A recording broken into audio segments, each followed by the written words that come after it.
think potentially it could continue. If they can continue to get off wonky land, this is a duo that we've been talking a lot about in the last season of Major 2 of Fortnite. I guess this is technically post that season to Carter, but still, we're talking about this duo. The momentum is continuing with them. The hope now, obviously, is can they qualify? Can they keep this consistency up to Carter?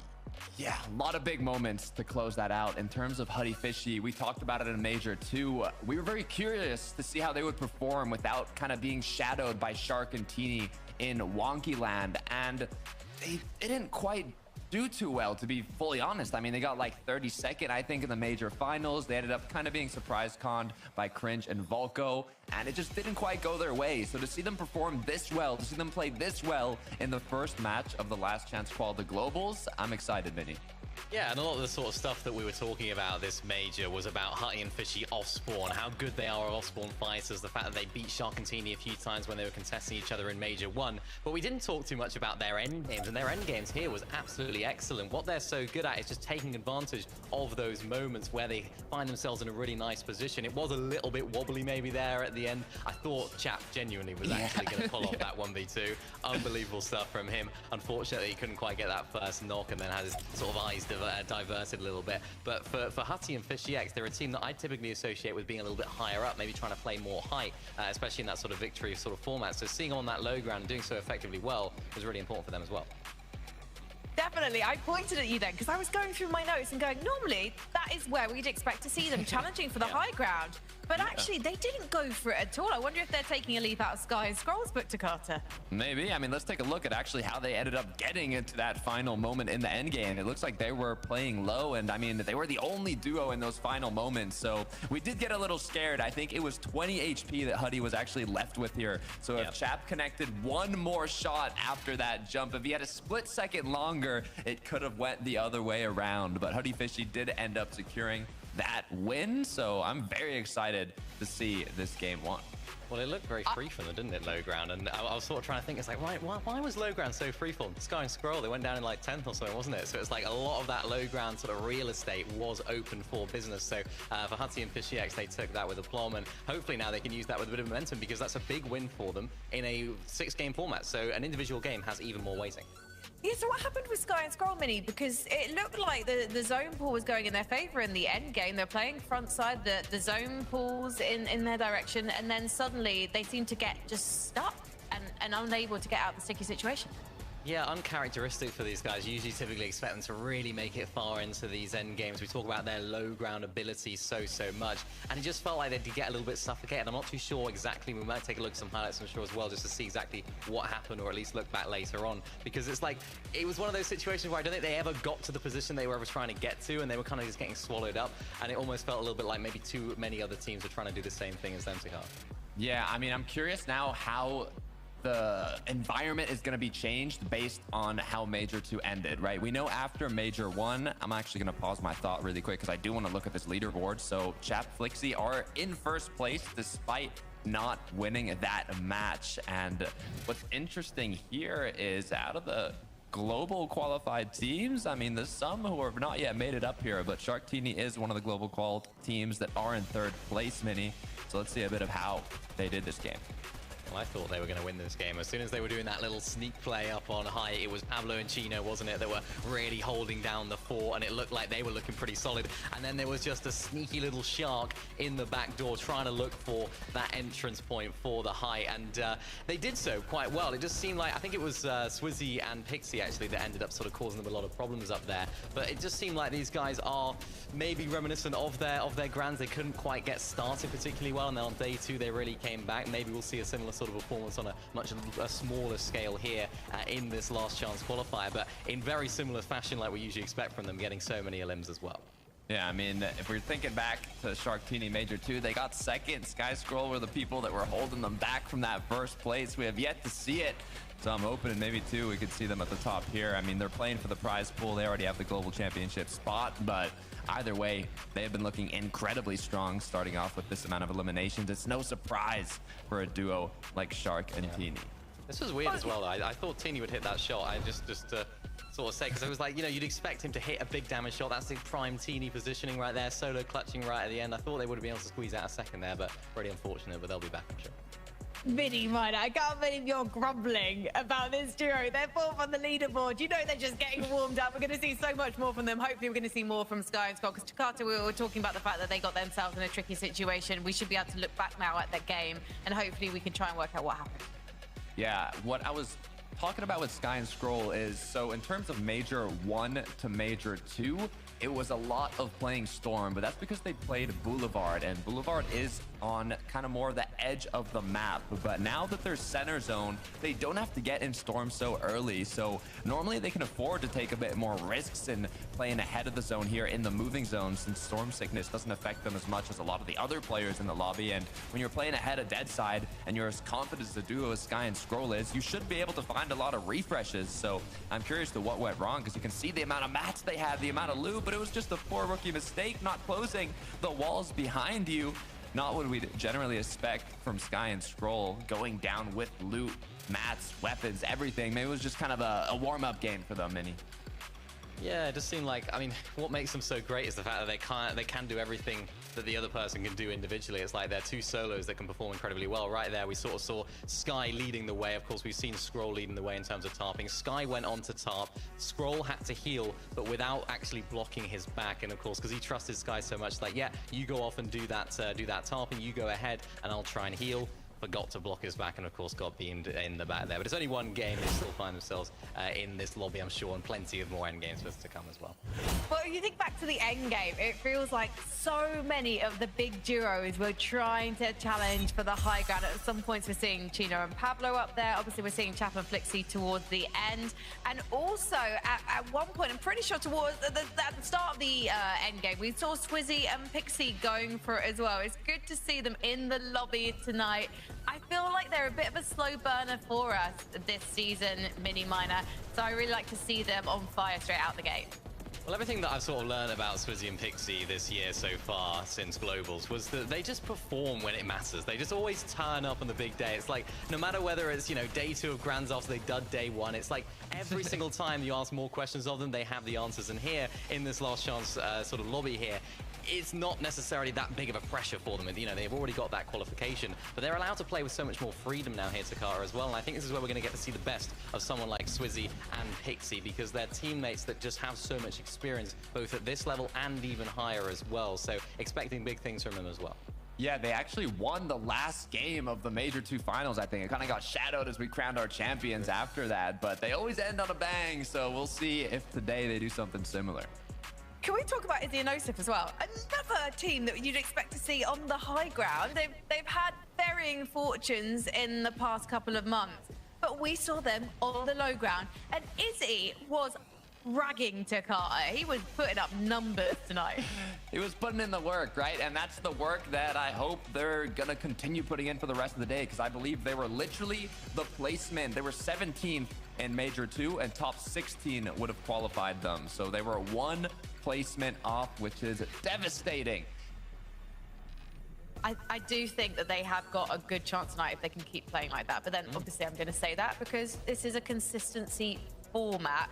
And Chap and Flixie, a duo that managed to qualify through Summit for the Global Championships. And since then, I've been so happy to see, Mini Miner, that the chemistry is building between these two. I just think they're going to be a duo to watch when we get to Belgium, and obviously tonight. Yeah, they are, and I think on paper these guys just have so much potential, so much ability in this duo. And of course, right here we got to see it in full force. Chap there was at 9 eliminations at the end of this game total, which was just incredible. And then of course 10 for the team.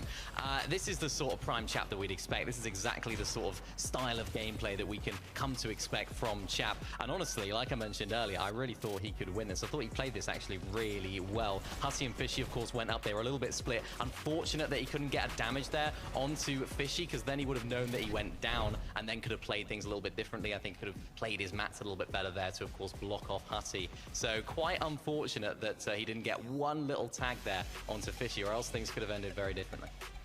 Well, this is, as Dakota put it earlier to us in the green room, a big lobby tonight. And now we've got one game under our belt, and all of our big names have got used to the names around them.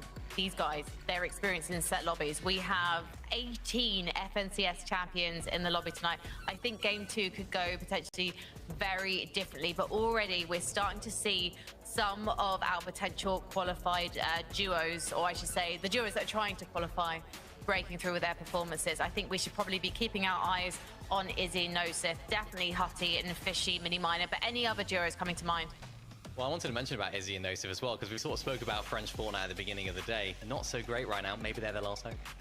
Maybe they are. Let's head into game 2 and find out.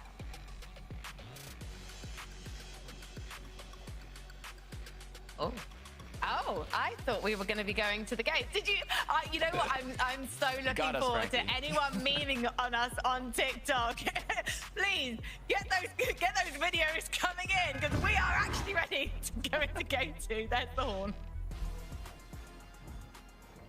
Hey, as you know, sometimes we just got to get right back into it, okay? When the action is that good after game 111, I'm ready to see just how the rest of it is actually going to pan out. But the score has been settled a bit here in some places across the map. And for Sato and Momsy, they're looking to get a little bit more proactive, off to a decent start, but obviously still hunting for much more. Everybody's just trying to do what they can to try and create a little bit of separation and push themselves one step closer to getting inside of that qualification spot for the Global Championship. But obviously, Shaken Sanctuary comes with its own slew of problems. Just so many other teams kind of scattered around the area makes it very difficult to navigate, because you want to look for surge damage. At the same time, though, you don't want to overexpose yourself. And for Momsy and Sato, just sort of hovering the outskirts of it, hoping to maybe get some shots inwards while using some of that natural terrain coverage, but none being provided just yet. Yapko Seti, on the other hand,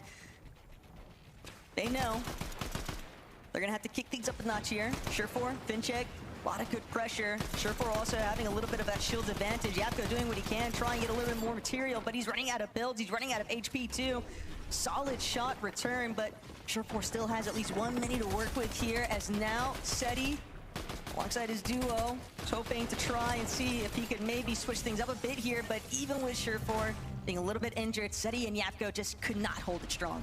And that's back-to-back off-spawn losses now for Seti and Yapko, 2 players in EU who we have seen so much of over the years, 2 players who we've become accustomed to seeing them compete at LANs. And as things currently stand, it would be the end of an era. Still 4 games for them to try get back into things, but unfortunately for them, they're just playing against 2 top players off spawn. Church and Fincheck are gonna be no slouches and won't make it any easier for them throughout today. It's just crazy to think that there are just so many teams looking to try and just run it back to back with these off-spawn fights. And Frozy, Fatal, whole world of different problems over here though. CK just not healthy enough, but will be able to return fire.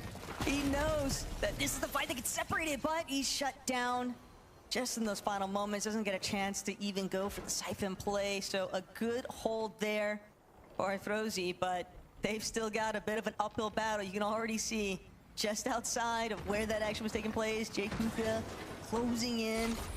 Twy and Cringe, also no foreigners when it comes to off-spawn battles, something they had to contend with a decent amount throughout Major 2 finals. And while we saw them have a good portion of success here, Brickboard and Leo just stuck underneath, so we'll see whether or not they actually choose to surface in a position that Cringe and Twy can take advantage of.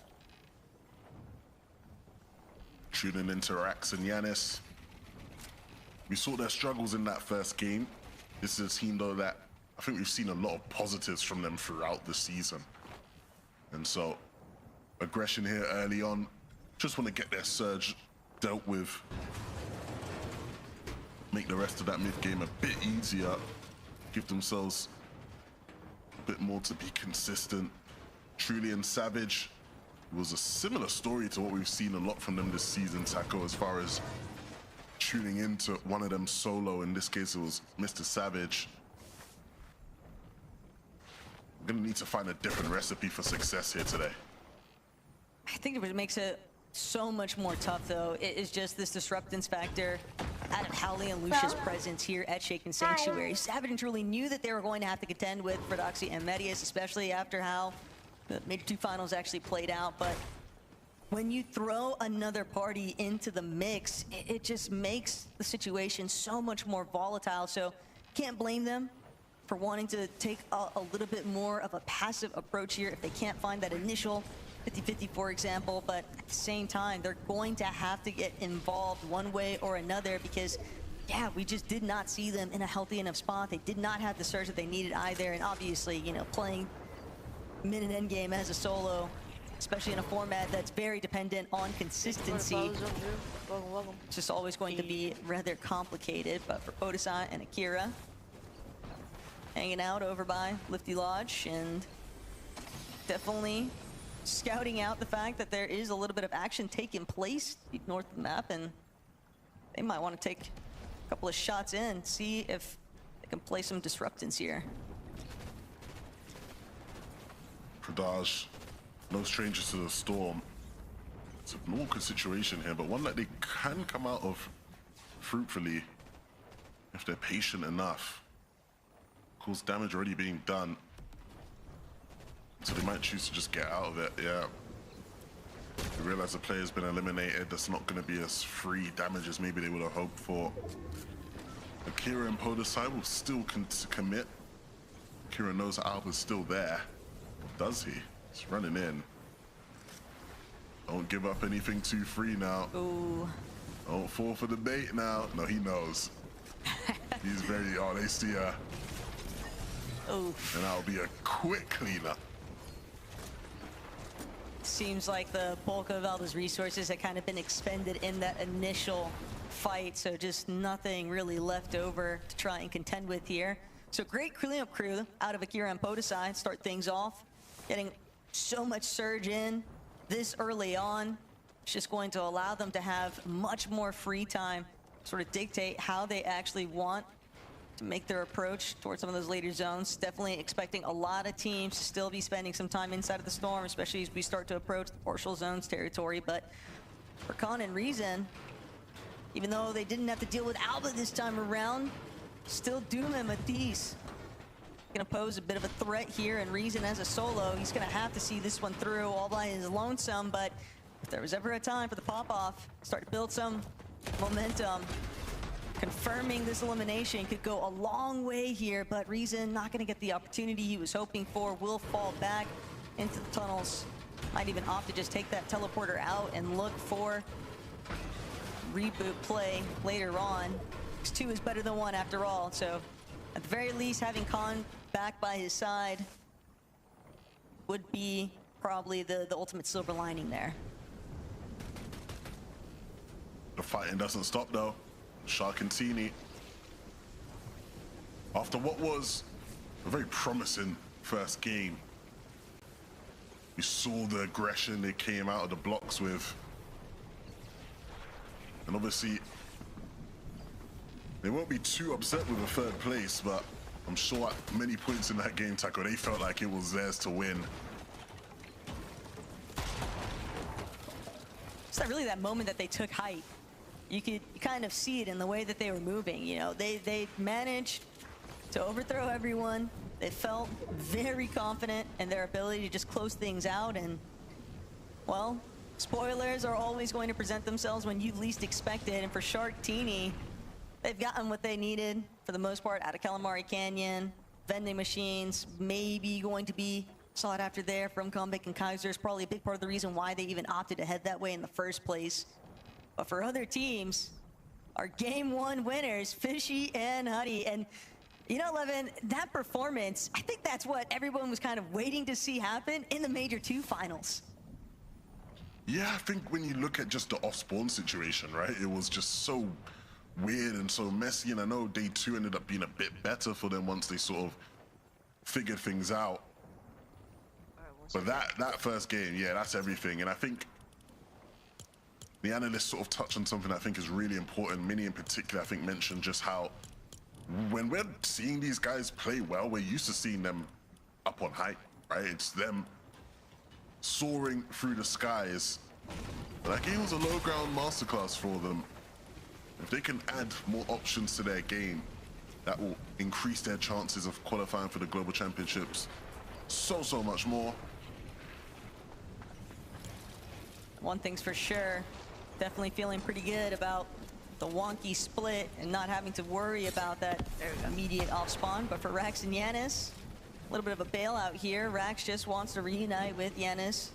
Don't need to overextend, but Rax taking that big chunk of damage there means it's going to have to get aggressive elsewhere. Shark, Teeny, they just continue trying to barrel through. Reason did bring back Khan, but it's a fruitless effort running smack dab into where Shark and Teeny are at. Just an unfortunate circumstance across the board there for Khan and Reason, but for Shark and Teeny, they'll be elated to have that extra bit of damage and the elimination points to go with it. EU is so circular. If you go back 5 years ago, it would have been the other way around. You would have had a Reason running down a team like that, making them look frail and weak.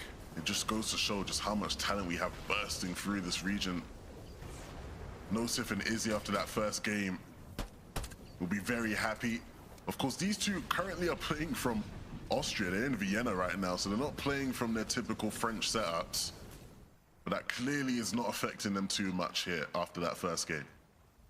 No, and done a great job too at just trying to implement this little bit of a surge base, keeping good tabs, but got to make sure that they're fully aware of some of their French counterparts that could be lurking where they're at. Monzi Sato trying to stick to the low ground, trying to really hug this little bit of a cliff face to provide some coverage, but they recognize Nosif went out from their perch. Izzy now gonna divert his attention from more inwards, pulling back south to give a little bit of cover fire towards his duo, and Momzi going to recognize Juice isn't really worth the squeeze. They're not gonna have much success continuing that path on their rotate, so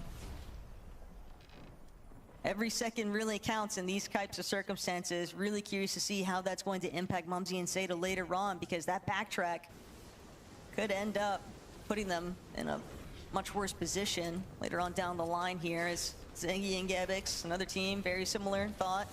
Just surge basing inside of the storm, trying to gauge whether or not they can get a little bit of additional damage. 228 is solid, but you always want somewhere around that 300 to 400 threshold, really, before you can feel solid, Levin. Yeah, of course, you need just that extra bit of a threshold. You need to account for the fact that on some of these later zones, as you rotate in, you are always just going to get tagged up a bit, right? Unless you choose to invest a lot of material. And so, yeah, you just want to give yourself that bit of a buffer. These two will be patient. They know they have the time. They have the map control. They can rotate into zone somewhat safely when the time comes, so it's worth it just staying a bit longer to get some extra damage.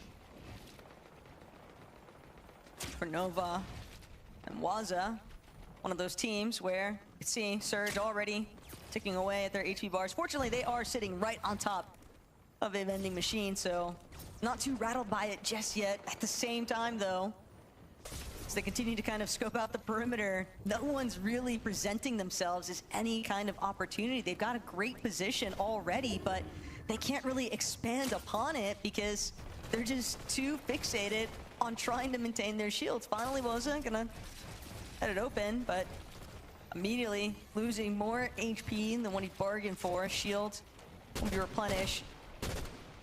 Firing in picks, a couple of tags in, just enough to put them right over that surge threshold. And I could already mention they do have that vending to sort of recuperate what they'd lost, but still would have preferred for sure to just not have to go for that kind of exposure, especially knowing that they're going to have to continue looking for those additional shots.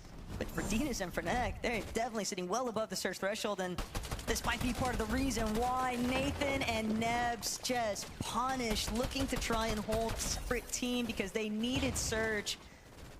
And instead, they just get turned on right away. Poor Nebs just as a solo do everything in his power to try and see this one through, but we know just how brutal it is when you are in a solo position this far away from placements also. It's just going to be quite a lot of willpower involved here. See how far you can really take it. Savage truly 93 above, trying to go for a bit of a wraparound here, but recognizing that they need to start utilizing some of these wides. Truly a little bit lower than what he intended to be on this initial approach, and Sky Scroll, not the team you want to see if you are a Savage and Truly fan currently, trying to create a little bit more spacing away from where they're at. Savage will invest some of their hard materials, but they are looking solid on their build count. The problem is, look how much they've invested, right? When it comes to materials, shields, whites. They're still not even in zone. Like, they still have to get to the safe zone, so not a great spot if you're a Mr. Savage fan. Sky and Scroll, though, I think are going to show us sort of how to do it, right? As far as how to make this rotation work. We saw them do this quite a bit in Grand. They're just going to tank here in the Storm a bit more, wrap around just a bit more, and when the time comes just to cut back in to the safe zone, they will. And didn't use as many mats, won't use as many shields, and just a medkit popped each will be enough to put them in a really good spot moving forward in this game. Sky definitely wants that chance to heal, though, and he'll find it. He's going to forfeit that ultimate height, allow Flixie to take it just because he understands when to pick his battles. But with Sky and Scroll now back up and healthy, Truly Savage, unfortunately, might be finding themselves having to pick up where they last left off. Sky and Scroll have just been softly trailing them because of just, like you'd already highlighted, Levin, their excellent usage of movements and understanding when and where they need to invest for their builds. But for Doxy, losing Medius just now against the likes of Savage and Truly, he's just a bit pinned down here. 349 up below. Not gonna allow anyone to take over his builds. Quite a lot of material there. Don't know if anybody will realize it and be able to actually pick it up though from where it actually ran out, but why cringe? Just holding strong, much more separated. Shep and Flixie again, still with the highest point of view. A little bit of punish there against Pablo and Chino, and it's gonna force Chino to start make his way out. Will be forced to sit back, and this is the big reason why, though. Pablo needed that damage, but Chap immediately closing in before making their next move. There's a good frontside approach now out of Chap and Flixie, who already have 6 eliminations, by the way. Just in case you were wondering, these guys have definitely been getting active here. 172 above, though, on the surge threshold, and they recognize Deemish Darm trying to take over the high ground position because they wanted to make that next move towards that front side. But Chap, Flixie looking back steadily, trying to see if they're gonna get any additional damage here. But they know they don't want to spend too much time behind where the rest of the pack is moving. Sky Scroll, though, this is it's a almost sick like ass zone. calm before the storm. You can tell that they are This is really a sick ass waiting zone. for That the was a first sick opportunity ass to take over shot. that frontside low position as Izzy and Nosif resuming where we last left off. Obviously having to get a little bit more involved with where the rest of these teams are at, but still a bit isolated in comparison to some of this lobby congestion. Izzy looking down now, doesn't get the opportunity though to try and take out Finchick. Dixie and Swizzy also rather isolated too, but This is such Savage a cool truly, zone. I wish I was clock's playing. ticking. They need more damage, only 20 above currently, and so many teams just hopping straight into the rift, trying to see just how long they can delay. But with everyone kind of just hovering overhead, height is going to be a mess in a moment. That's so funny. This is not a game I was expecting to see. It looks almost a bit like some of the reload games we've watched this year, Taco. Sure, that's Half exactly the right. lobby in the skies. And like you rightfully said, it means the initial drop down is so chaotic where everybody Oh my god, chooses that to was a land. god zone. Becomes so awkward if you are one of those Not teams really on for the high. You players, gotta just for the make sure map. you've been hitting the practice correctly. And look who comes out on top of it. It's Malibuka and Vico, our Summit champions, who you have to say had quite a disappointing Major 2 final. And maybe this is their chance to remind everybody of who they are. One thing's for sure, ever since Major 2 Finals concluded, Vico has been on the grind. And you have to remember, they are another one of those duos out there in Austria currently. So it'll be interesting to see just how far they actually plan on taking this from the high ground. But Teeny, no Shark, means that he'll be left to do it all by himself. He's got a tarp, he's got a frag, and he's got to create some space.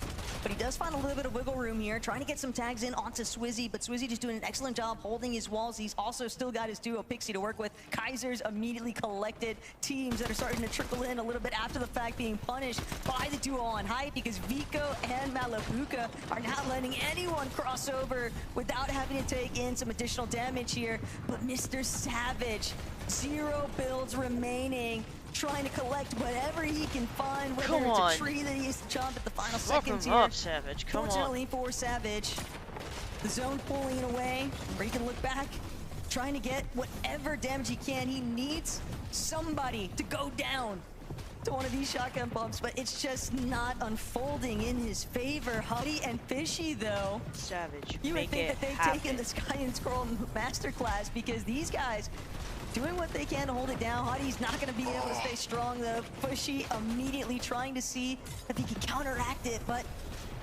ultimately he'll have to leave his duo behind here, because Twy has played spoiler. Fishy still trying to close in. Fishy does get the better end of that exchange. The Siphon will take over. Savage still hoping to have a very similar fate here. For the backside of zone, though, things are going to be so complicated. Doesn't get the chance to actually try and close in on Akira. Knows that there's a player on his wall, but he can't actually break through. And by the time he gets it, he's brought down for it. As now only Vico and Malabuka, seemingly one of the only healthy duos in this lobby, while Fishy just continues trying to see how many more placement points he can rack up. Fishy. Yes, at least He's he done has well up to close this line. point. I don't fucking know. But a He tough needs to get task way ahead. more This zone is aggressive so at the start awkward of with the the game. mountain in the way. He's gonna get stuck below.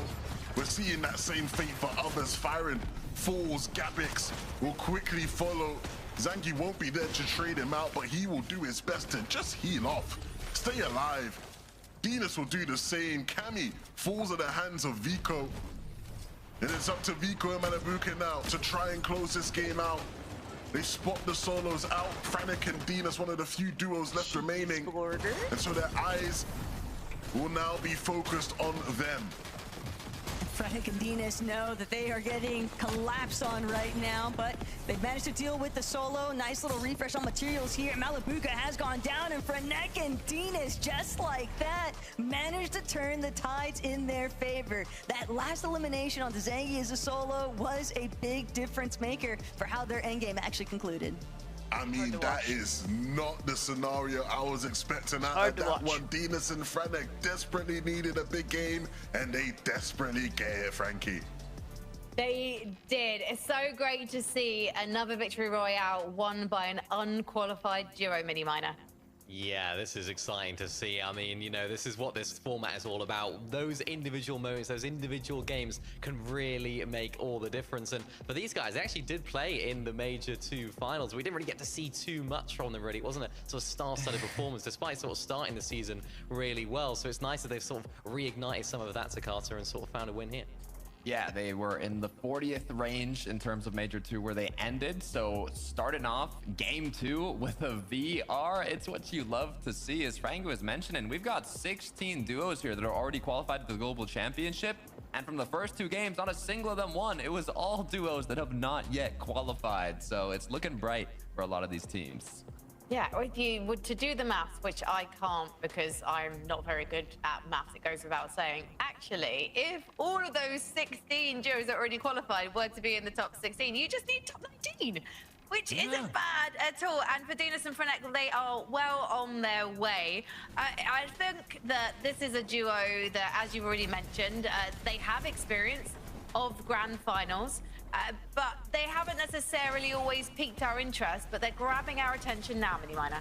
Yeah, they are, and it's a really important game for them actually, because I think they have a lot of sort of off-spawn contest station situations that are in sort of their position on the map. So making the most of the games that you are making off-spawn and the games that are sort of favorable for you in terms of zones and things like that is going to be super duper important today for some of the teams that do have a little bit more action at the beginning of the game. I did think that Vico and Malibuka are actually going to take this game just because of their sort of experience and their positioning in this game. They're sort of playing height, but you know, Dinas and Franite, they played those low ground layers really well, and it seems like that's what's sort of paying dividends for a lot of our teams here today, is playing those sort of low ground layers, letting the whole lobby conclude and sort of close out the final few eliminations. Yeah, they've got in an off-spawn situation against Pix and Feren. We did see Pix and Feren actually in the end game. So it'll be interesting to see if they continue to let each other live after the break. Frankie gives backhanded compliments like she gives them out like she breathes air. Like, it is, I've never seen any caster do what she does.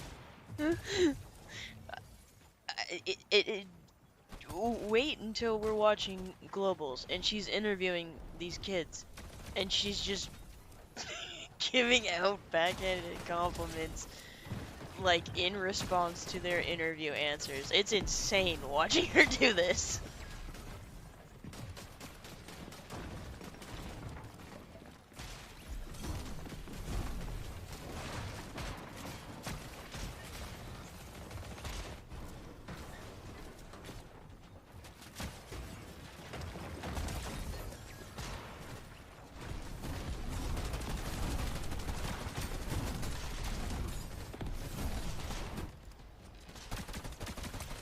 And for whatever reason, the only person she doesn't do it to is Vanya. It's baffling.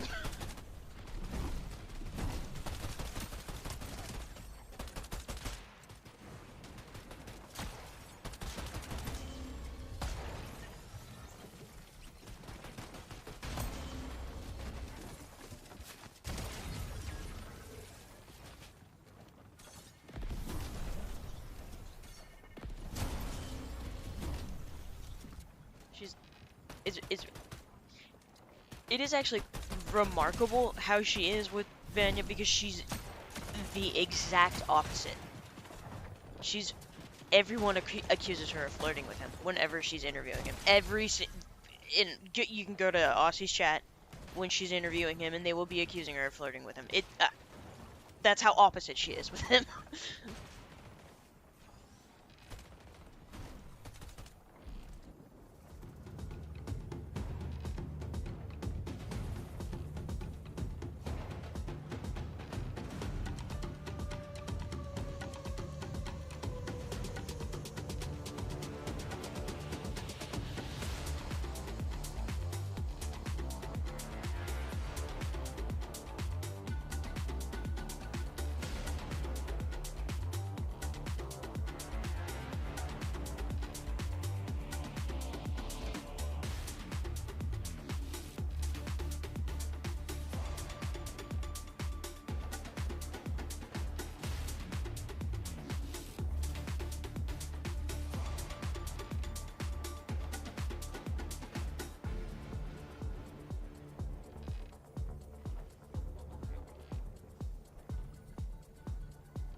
We've got 4 more games to go tonight, and then we'll be sending 3 more duos to the Fortnite Global Championships in Antwerp, Belgium. So let's take a look at the leaderboard. Now, this is the leaderboard of all of the duos in the lobby tonight. 16 of these duos have already qualified for our Global Championships.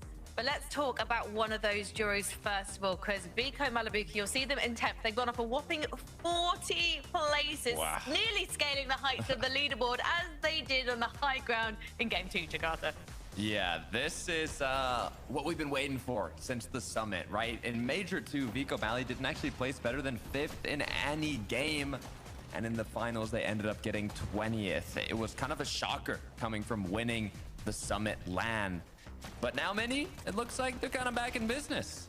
Yeah, they said it themselves. They weren't really prepared for Major 2 finals. They didn't really VOD review. They didn't really prepare too much overall. They were on holiday after that Summit win. They were quite in sort of the chill mode leading up to Major 2 Grand. So I think they were very much still in that mode during them. But now they've had a little bit of time to sort of recharge, reconsider a lot of their strategies. And it's nice to actually see them still playing height as well and still trying to go for height because it's an area in which I think they can really be a lot better than a lot of the teams in this lobby as well. If they can really sort of lock down that height positioning, they can really do well. It's just going to be some of the other teams that are maybe looking at it. Pablo Chino and Sharkantini are going to be their main sort of concern. But if they can keep playing like that for the rest of today, they definitely have a good shot of winning it. Would you like me to do a magic trick for you guys? Yeah, I'd love to see it. Yeah, you believe in magic? It, okay. Yeah. Abracadabra, let's remove all the names from the leaderboard of qualified duos and just see the ones who are in contention for those 3 final spots. And you can see Dinas and Frenek at the top there. I mean, they had a 12th place in the first game. First, obviously, taking that victory royale in that last game. But Hutty and Fishy, the consistency is holding on. Yes, it's only across 2 games so far to Carter, but things are looking good for these guys. Yeah, actually the top 3 all in the 100-point threshold. 3 duos qualifying. I'm liking how this is looking so far. Hutty Fishy, very well what we're seeing from these players. Like we were mentioning previously, I mean, we'd expect to see them hype, but they've had back-to-back games now where they've been on low and they've done, I'm going to say pretty well, because they did do incredibly well in the first game after winning, but got 8th this game, which, you know, isn't terrible. Could be better, but it's what you need if they can keep it up for the rest of the day. I think they're playing the format really well. They're not really trying to sort of go for height when there's a lot of those big teams in the lobby. The fact that he didn't, I mean, I know they were crouch walking up on him, but the fact that he didn't have awareness that his back was open makes me think truly he's not warmed up. Maybe 5 really solid end games to find ourselves in that top 3 over all in terms of the non-qualified teams. You don't even need to be top 3 overall. So I think they're just really smart about how they're approaching this today. The difficulty is going to be what's going to be happening off spawn. We know there's a couple of teams around them, so depends how things go there.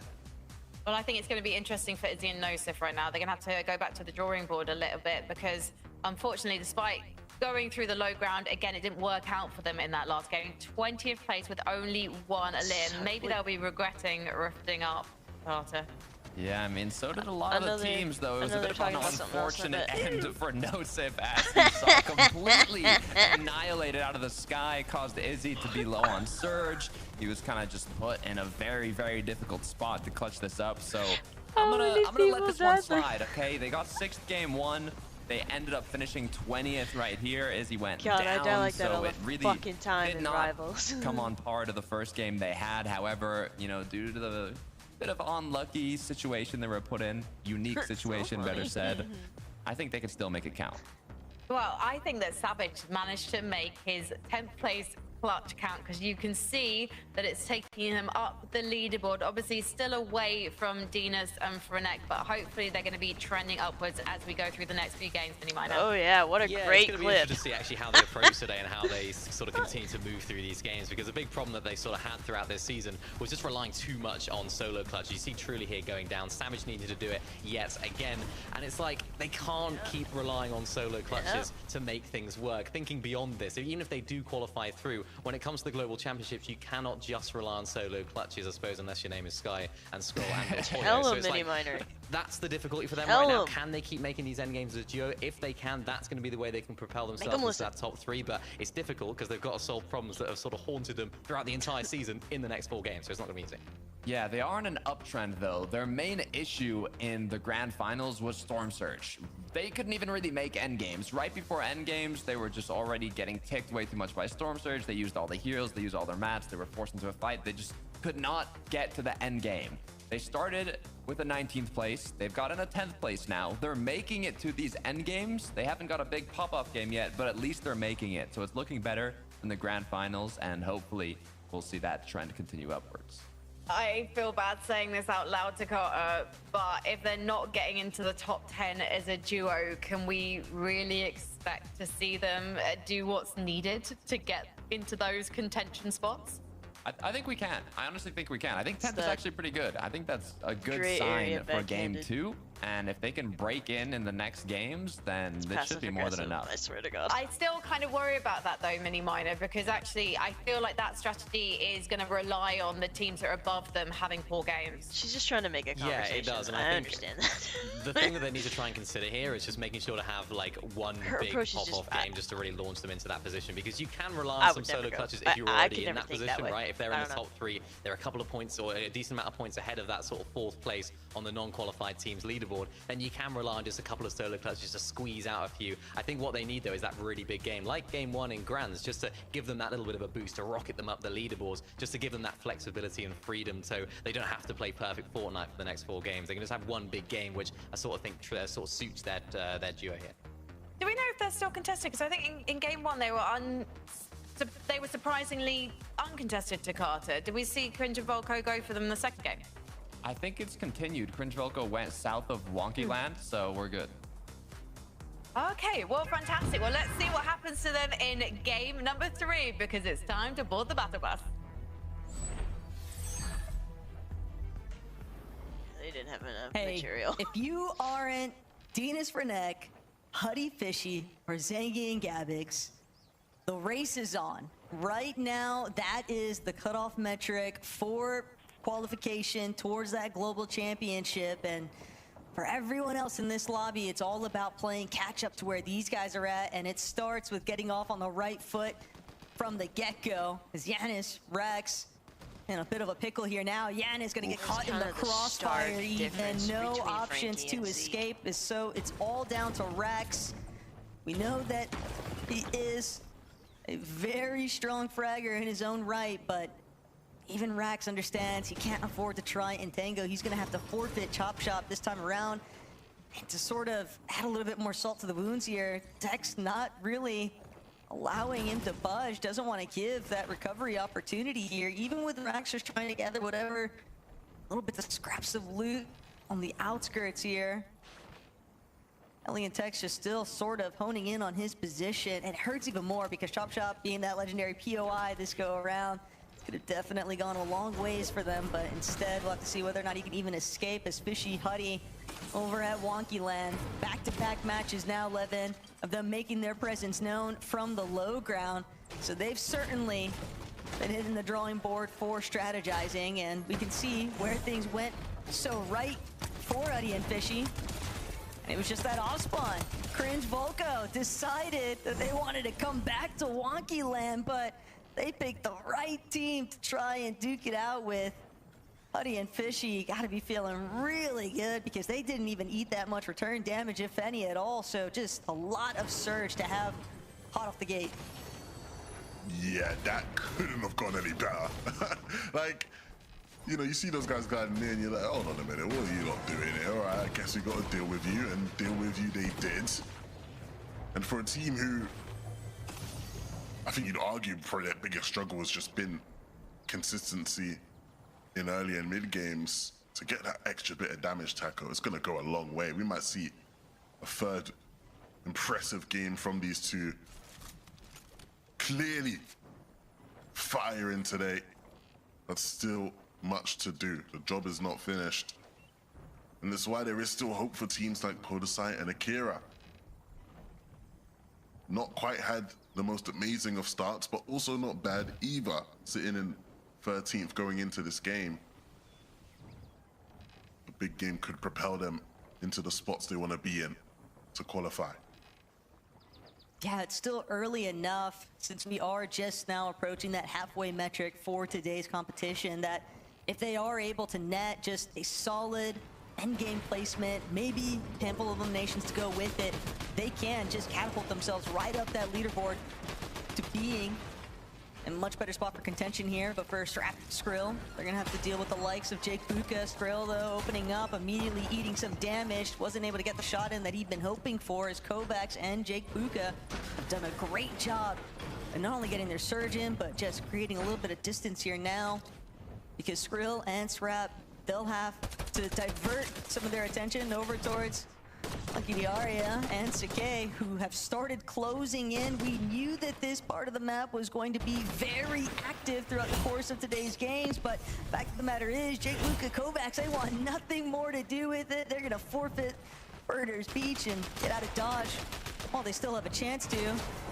Skrill, on the other hand, just got to fight for his own life here, but Sake and Lucky, they're just so incredibly low. Arya doing what he can to just try and get a little bit of a recovery point off the Chug Jug, but Srap from overhead, you can see he doesn't have any material to work with, so he cannot afford to get up close and personal, doesn't want to find himself eliminated in such a crucial moment for this competition, because this is where things really start to build up gaps between teams that have already been having success here today. Then you're hoping that they just don't have a solid performance, but even then you're still just forced to try and play catch up. And for Sake and Ari, they've just been having a very difficult time with faring against so many teams.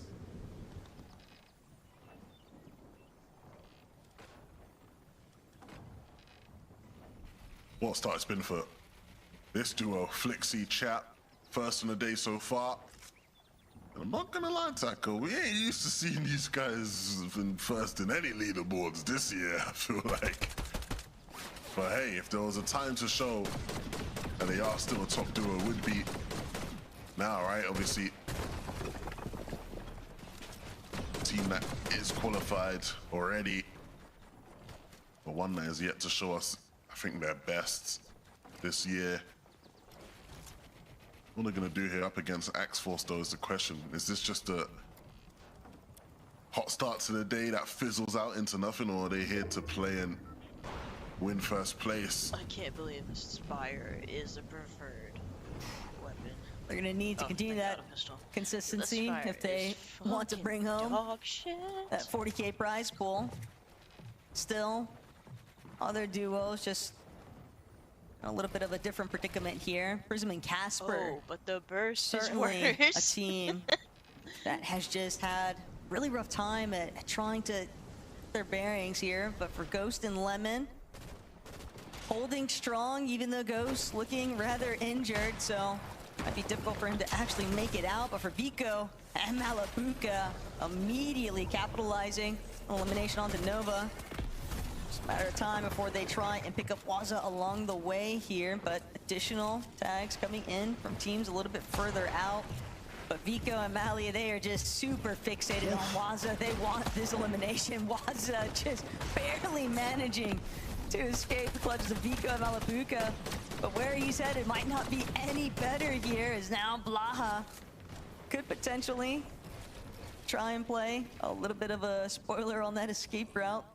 He will. Sure enough, Waza did not get the opportunity to bounce back here.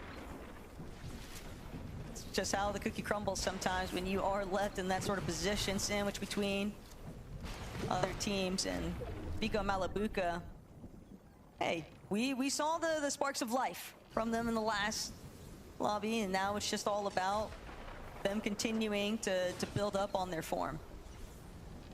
It's good to know they're alive. I mean, yes. You wouldn't have been able to tell after watching the last Grands, to be honest, but the talent is still there. And I think one thing we've always given this duo credit for is their great chemistry. Both these players, again, similar to some of the other players in the lobby today, playing from Austria, boot camping together, I believe, so Venus and Frenic, what a last game that was for them. To get the win in the fashion they did, it was always an awkward one, right? With the way the zone pulled up the hill. Looked like one of them was just gonna get stuck. We saw that with so many of the other teams, but they got back together and did enough to win the game. Not only that, but like the desk had also mentioned, it's just so much more difficult too.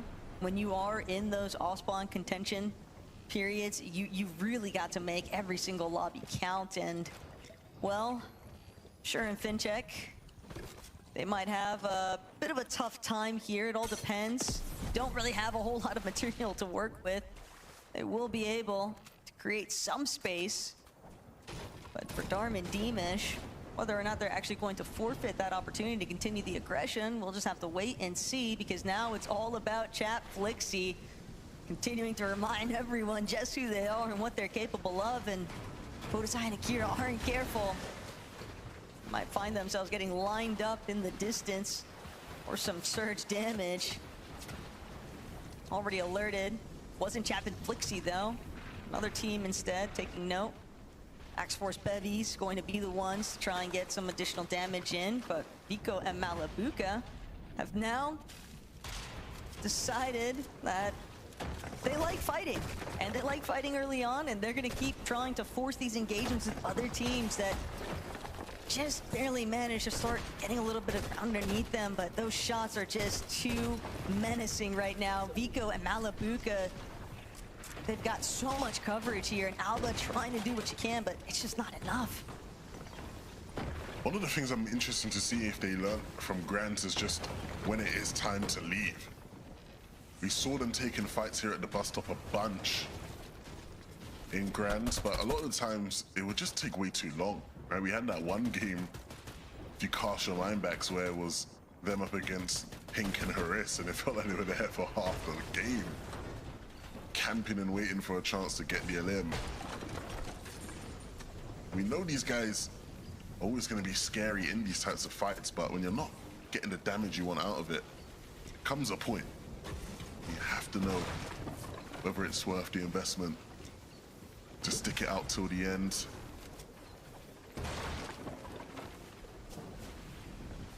The way that they're Seems like lurking they might about, yeah, I really think that they contemplated it, they thought maybe, but they realized it's just nothing really to get after the fact.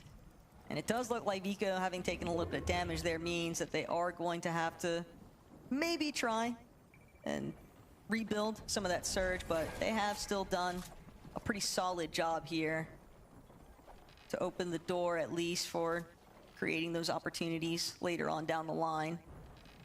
More teams, though, just continuing to sort of take their time. Izzy and Nosif, though, maybe hoping that more teams would be headed their way. Velo, on the other hand, wishes that he could get away from Gavix. Thought they were going to have the advantage, considering that Zengi's already down, but that is a big recovery point for Gavix to buy himself a little bit more time, spend inside of the storm, and actually try to see things through here. But just like that, Zynox eager to shut that one down. Yeah, he got his lick back. And he'll have an opportunity here to get Bello back in the game.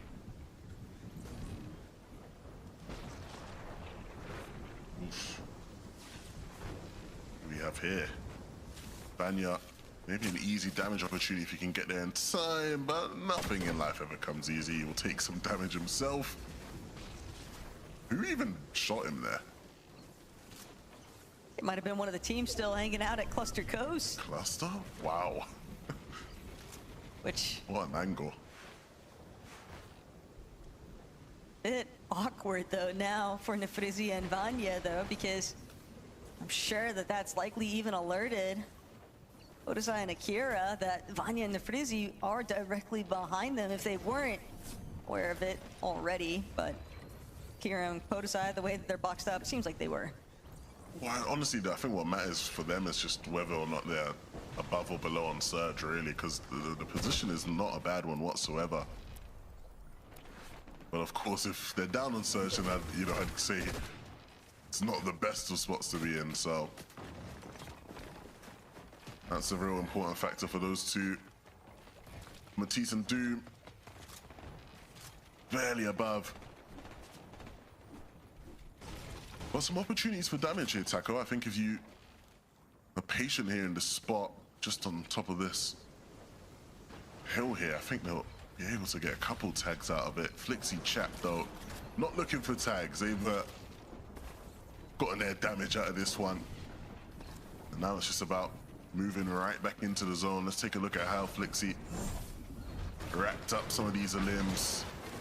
Pickaxing his way through straight into the box. I've never seen a more flixy elimination, jumps right in with 2 players waiting, still comes out on top. That confidence, though, you can tell that Chap and Flixie are really feeling themselves right now, and I can't blame him when he's able to secure shots like that. Tough break, though, for Khan and Reason. Don't know how long they were waiting around for an opportunity, but yeah, just a really tough spot to be in. Zynox and Velo, though, Ari held at bay, and this might even become one of those, if it's not me, it won't be you either circumstances here. The way that Ari is just continuing to try and apply a little bit of additional damage, but Velo, Zynox, they've got the positional advantage. They're the ones who are looking back, continuing to get those tags in, and now Hari underneath the search threshold won't get a chance. He'll be brought down. So Velo and Zynox do end up profiting, and they know that they've got a clean move in, but a lot of time spent inside of the storm there for Zynox. Storm Sickness could pose a bit of a threat for that duo later on down the line.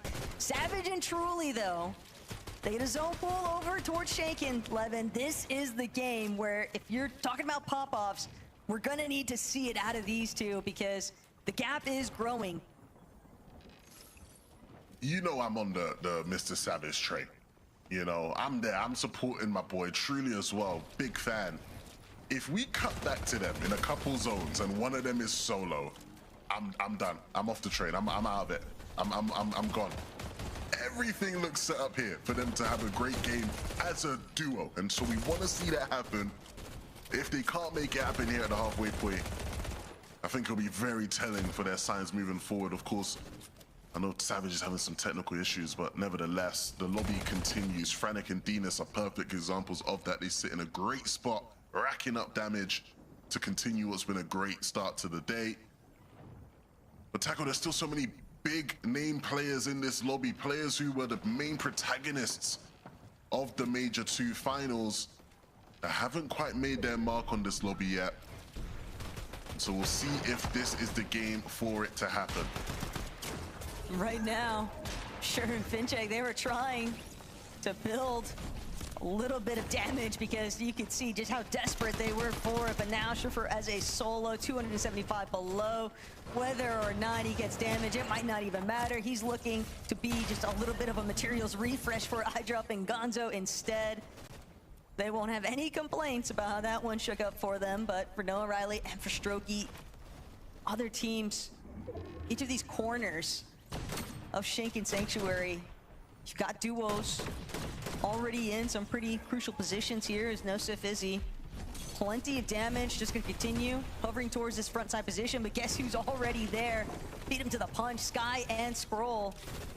Izzy and Nosif will be cut off temporarily, but seemingly content with where they're at, and for good reason. They are in a very solid spot currently. They can still look back, they can still take time to heal up that little bit of damage that they did lose along the way. But for Leo, they won't even get the chance to break into the edge of zone. So many teams just immediately shutting that one down as Fishy and Huddy, that off-spawn fight going so heavily in their favor. Now, currently 632 above on Surge in an excellent position. The only question that remains is, do they challenge for height or do they just stick to what's been working? And the recipe for success, it's been all about the low ground for those two. This is the type of game that could really cement themselves as a real contender for that global spot. Dinas and Frantic, unfortunately, not looking as strong, not looking as comfortable. Dinas way below on Surge. In a position where with max pull zone, you've got to think it's just a matter of time till it's all over. Unless 4 other players can go down here, Dinas just gonna look to try and out-heal. He knows that's the only option for him. Can't get this damage back. He just doesn't have any mobility though. The one overdrive just not gonna cut it when the pool is so far away. So now the lobby, this is the time to play catch up, and truly is a solo. That primo positioning where we last left off just collapses underneath, but truly still looking to do everything in his power to keep this one alive. He's got 2 eliminations already and enough potions to potentially replenish shield. If he can make it in 30 chug jug though, the whites, he's going to have to depend on Siphon. And when you're playing from backside of zone, knowing that there's going to be so many teams already fixated in these varying layers, he cannot afford to drop the low. He knows what lies underneath, but just up above too, Vico, Malabuka, Chat Flixie now potentially looking, see if they can set up, talk directly underneath. Got a good position. They'll take a chance. A little breathing room to heal. See players on their wall, won't get the chance to collect just yet though. Izzy and Nosif starting to crumble a bit here under the pressure, but truly he's managed to find yet another elimination for himself, and that Siphon might just be enough to carry him forward, but had to use his last overdrive grenade. He's gonna have to depend on another refresh to get even more mobility, hoping that the lobby continues to thin itself out. Every single bit of placement making such a big impact for their score overall, and what could also end up helping him out is if Huddy and Fishy meet a similar fate to Dinas and Fernek, taken out of the lobby too soon. The placement points still working in Truly's favor for the most part, but he runs straight into another duo, and they're just a little bit too set up. That first shot not bringing down Sato entirely means that now Sato and Momsy will be able to keep moving forward here, and Fishy just continues to find a little bit of clear air to work with in this low ground. He's got a good set count too for the builds. It'll be very difficult for any teams to break past him just yet, but he's really just hoping to get a little bit of a surprise showing on some of these healthier looking duos. Podesai and Akira also a little bit stuck in the dirt. And the way this zone is pulled, Levin, it's just made things so difficult. Everyone running through their builds, a team on height, just causing so many issues because everyone is just so exposed. And if you don't have the builds to work with, you're just going to start getting beamed here. Momsy, Sato, that little bit of spoiler, but Momsy still able to collect. Chap gonna be brought down. A great shot there out of Momsy to keep things kicking, but Fishy in a very similar position, refuses to fall over here as Gonzo and iDrop will take out Pablo on height, and now they'll be the ones to see whether or not they can actually fare even better still. Fishy with one more elimination. We knew that he was crazy. This Czech player has just been showcasing his fighting powers all season long. And if you're Huddy right now, you've got to be so excited seeing the amount of placements that he's actually managed to secure here. Another knock onto Twy. Cringe. Praying that nobody realizes where he's at, just on the outskirts, but Fishy, he's got to break past. He still has some builds. Picking up his leftover chugs. Moment to heal. Cringe. Could be that little bit of a saving grace here for Fishy. It all depends on who gets the first shot, and Fishy won't be able to break through. iDrop and Gonzo applying too much additional damage, and just like that, iDrop and Gonzo are gonna bring Game 3 home. We already knew that they were set 11 in terms of the Global Championship, but they're interested in that prize pool after all. A big game for iDrop and Gonzo, reminding us that their Major 2 form is still with them, Frankie. Yes, fantastic to see these guys just continuing the success from Major 2, which is where they qualified for Antwerp, and they're showing that this is a duo that is going to just get stronger and stronger the longer they get to play with each other, Mini Minor, because they only formed for Major 2 and it's paying off dividends. Yeah, really excited to see how these guys now sort of keep going on throughout today, and of course the Global Championships. So I think a lot of people, myself included, were sort of surprised just at how well they did in those Major 2 finals. I didn't expect big things from them, of course, when iDrop played with Marius at the Summit, didn't go so great there. It was like, is this not necessarily the duo sort of concoction, if you like, that you'd maybe expect to have fireworks? But so far this season has been incredible for them. And of course, now leading up to Globals to Carter, if they can continue that momentum going through, that'll be really good for them. Yeah, it took a second for them to spark today, though, to be fair. I mean, they got 18th, 17th, and now they've finally gotten a spark, and it was a big one. I mean, they ignited completely. I think it was, how many eliminations they even get? They have total 20 now, so it's looking unreal. 179 points, jumped up that leaderboard. You can tell that the players now who have yet to qualify are going to be very happy about that one. But they basically controlled height from when Vico Malabuka lost it for the rest of the match. Yeah, they did. And of course, remember, they started the Major 2 finals really well. I think day one was just an incredible day for them. I think they were sort of top 3 after that first day, and then things just sort of tapered off throughout the rest of the weekend. That day 2 performance was not so great for them. So on this sort of more smaller scale, can they now sort of fix a lot of those mistakes maybe they had in day 2 of grand finals to now have a strong finish here today? There's a couple of things I love about this duo. The first thing being, when we do see them get to the end game, Gonzo is just tearing through the lobby and getting those all-important extra elimination points. The other thing is, Gonzo is this newer Danish player, and him and iDrop, they've had this friendship that's gone back a while, but they haven't been competing together previously because always Pappy, the mental coach, decided that Gonzo wasn't ready. This is the conversation I had with him earlier in the week. And then going into Major 2, he said, okay, I'm ready to take you on as someone that I want to help because you have potential. I'm going to finally let you play with iDrop. And now we're seeing the results, and we'll be talking about where our other duos place after this break.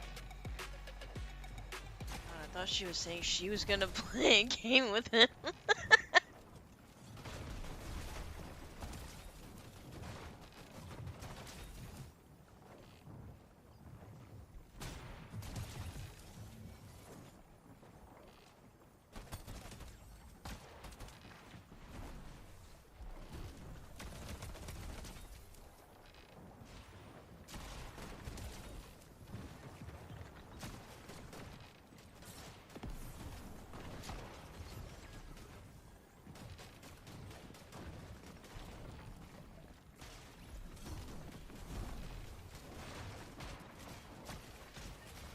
We're watching on a big screen, on a smaller screen, on a smaller screen.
We are already at the halfway point of tonight's lobby, and there are 3 more games and 3 spots in the Fortnite Global Championships in Antwerp. So let's find out who is going to be taking them as we head into the next few games. But before then, let's take a look at the players in focus, powered by Milk.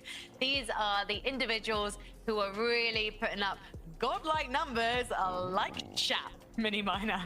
Yeah, this is great. This is nice to see. I feel like we haven't seen this level of gameplay from Chap since maybe mid-Chapter 5 when he was sort of playing with Teeny in duos. He was sort of one of the best fraggers in the region, just looking really, really strong. We just didn't get to see the best of him in trios, I feel like, maybe overshadowed a little bit in his teams that he was playing with. But yeah, this is nice to see. It's nice to see sort of him having a bit of a resurgence here as well. Takata, nice solo clutch points, of course, as well. Good amount of damage dealt, of course, from Fishy as well there in that last game. I'm sure that would have had an impact. Yeah, it's pretty. I just get so nostalgic whenever we talk about like the Chap and Teeny days. They were just like,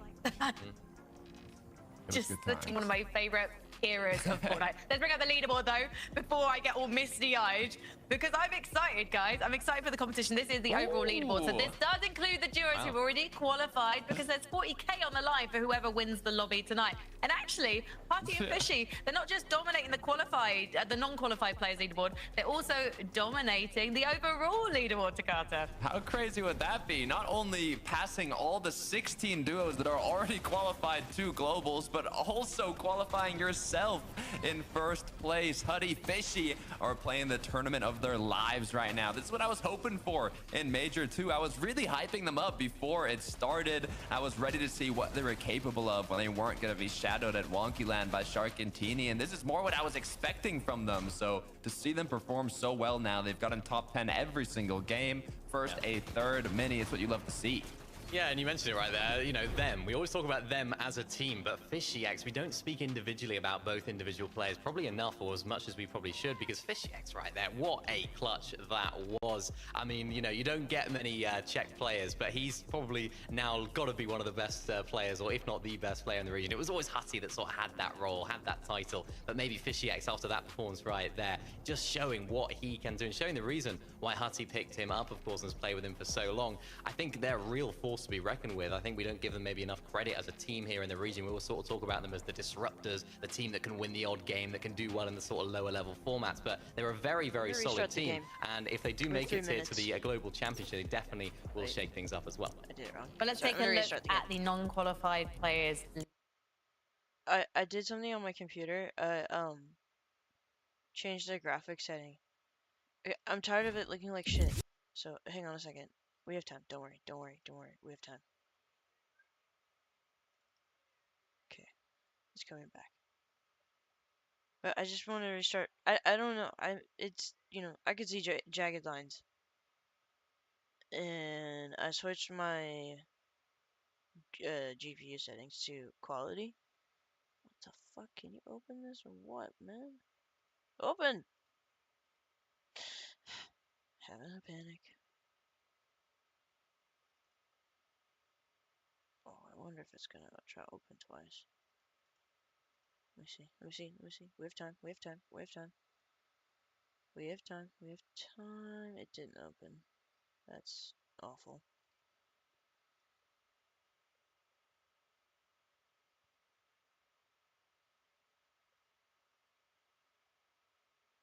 There we go.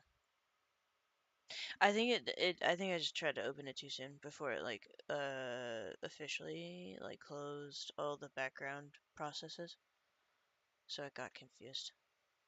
Well, it just didn't do anything. Oh god. That is so, I find the kneecaps disturbing. I don't like them. I don't like them at all. I don't like his elbows either. Just not a fan. I don't know what to tell you. I'm just not a fan. Just not a fan.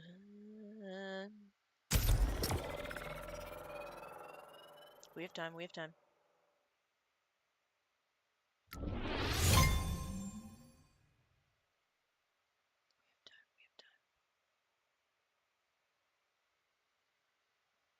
Should be right on time, not gonna lie. Quick PD. Yeah, I mean, Minnie was mentioning the pre-show. Last time we saw a very solid performance from a French team in Grand Finals. It was 2024, so it's been a while. But now, you know, we've got another French duo we're talking about right here in potential qualifying range almost to the Global Championship. They're not there yet, but they're getting closer and closer. The issue is, as you mentioned, Frankie, their past two matches have not met the expectations from their first game. I'm pretty sure it's their servers. Yeah, sort of looking at the leaderboard as well, looking there at 7th place, the fan favorite, Mrs. Savage and Truly. Again, I was just disappointed when I was watching this game. I was like, again, they find themselves in a solo clutch situation. Mr. Savage going down early on. It doesn't seem like it's one or the other. It just seems like it could be either of them that are solo clutching at any given moment. This instance was Truly, and I must say, he did incredibly well here, Takata, finding so many of these eliminations, squeezing out as many of those placement points as possible. But this has been their problem. They just haven't been able to make it far in the games as a duo, and they're relying on the solo excellence of both of these players. It just seems like the heights of this team when they are together are great. We saw them winning Grand Finals, but the lows are just not quite good enough right now. They need to find a little bit of a balance in their gameplay to make it consistent. Is this just a case of truly being slightly less experienced and just needing to trust Savage more? It's hard to know without the communications available to us, but I guess maybe we should be watching this stream. So if someone wants to go watch during the next game, I guess, Takata, maybe we can find out the answer. Well, hopefully they'll be live. There was some difficulties, I'll say, Savage was going through with some of the matches. So we'll hope for these next matches they're 100% ready to go, locked in. But it's better than going down to Surge before the end game. At least they're making it, even if it's solo clutches that they're having to do. I also think when it comes to playing with someone who has a legacy but also has a big following like Savage, it's kind of like the clicks dilemma over in the US, which I don't have time to talk about because we're ready to get into game number 4. Really, Takata wears in-ear monitors. Oh my god, that would drive me nuts. We are past the halfway mark. Game number 4 is here. And once more, we answer the question, who will be the final group of teams to qualify to the Global Championships and represent EU? But who will win off spawn is the immediate question. Holy and shit. We see a trade here for Yanis Rax. But will they be able to close things out? Tex scurrying away. The SMG5 from Yanis. Just forcing both players here to potentially look for the res. I mean, Rax will be picked up. I don't know if Tex is going to be able to return the favor. He will begin now. An awkward start here for both teams. 1 for 1, just never the clean exchange. A bit messier than what either side would have hoped for. Nova and Waza, though, they're going to be another duo kind of tossing their name into the hat for some of the action taking place over by Wonky Land. And with the day that Huddy and Fishy have had already, Levin, playing spoiler for those two, don't think that's exactly the game plan here for Nova and Woza, but at the same time, that might actually be the case here because Huddy has been brought down. That surprise contestation just not going their way. Start things off hot here. Also, maybe opens up a little bit of opportunity for Nefrizzi and Vanya sort of get involved here, but Yanis, Rax still find themselves in a very tough situation. Combat Kaiser's closing in the chop shop. These are the types of fights that just are so awkward.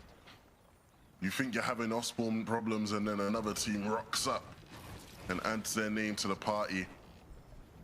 And Combat and Kaisers will be feeling it this game. And so for Yanis and Rax, it might be the best option not to entertain the fight that these two are looking for. Oh no, they're just gonna force it. You might just be forced to take the fight. Rax almost cracked.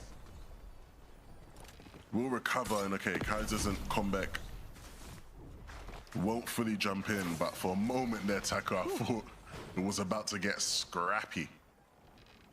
Combat Kaiser's, man, right there with you. Definitely alluding to wanting to be very aggressive there, but they've already gotten 4 eliminations just to kick things off here in game 4. It's a pretty solid start. The elimination feed, though, continues to showcase just who's been struggling and who's been taken out as Huddy and Fishy fully eliminated. And had that not gone down, Levin, we might have been looking at a situation where it's teams playing for essentially top 2, because Huddy and Fishy, they had started to build up a pretty solid lead away from everyone else for the consistency metrics. But Chino and Pablo, certainly one of the teams that all of these duos who don't have that qualification spot just yet for the Global Championship, they're going to want to see a lot of success coming out of those qualified teams, because that just makes it one step easier, a little bit of roll down positioning, and all the more opportunity to potentially get one of those 3 spots. No, absolutely. The more those guys rise, the potentially better it could be for someone else. It just depends, though, right? Because if they go on a tear, they might just run into some of our players who have been having a bit of a better day. Cringe and Twi, a team that I'm very curious to see how they get on at the Global Championships. Of course, here today, not been as impressive as they were on day 1 of Grands. I think so much has been learned for that duo.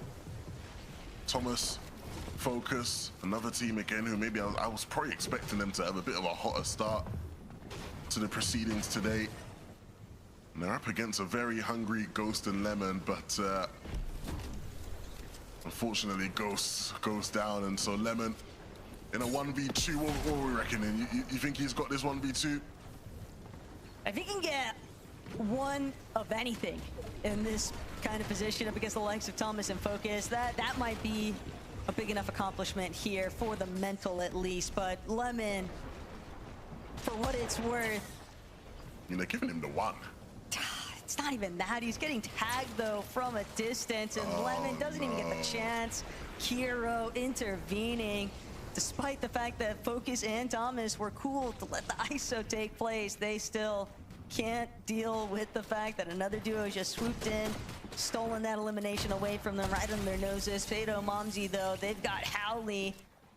Might have even taken out Lucia already, given that Sato has 2 eliminations, but this is usually the turning point of a 6-game format. Game number 4, teams have already sort of been hit with a dose of reality after that halfway segment in game 3, so now it's now or never, essentially. They are just going to be sending Hail Marys every which way to try and put themselves into a fighting position for one of those 3 qualification spots, but that just makes the game so much more unpredictable because teams are just recklessly throwing themselves into any sort of fight if they feel like it's going to net them even the slightest bit of an advantage here.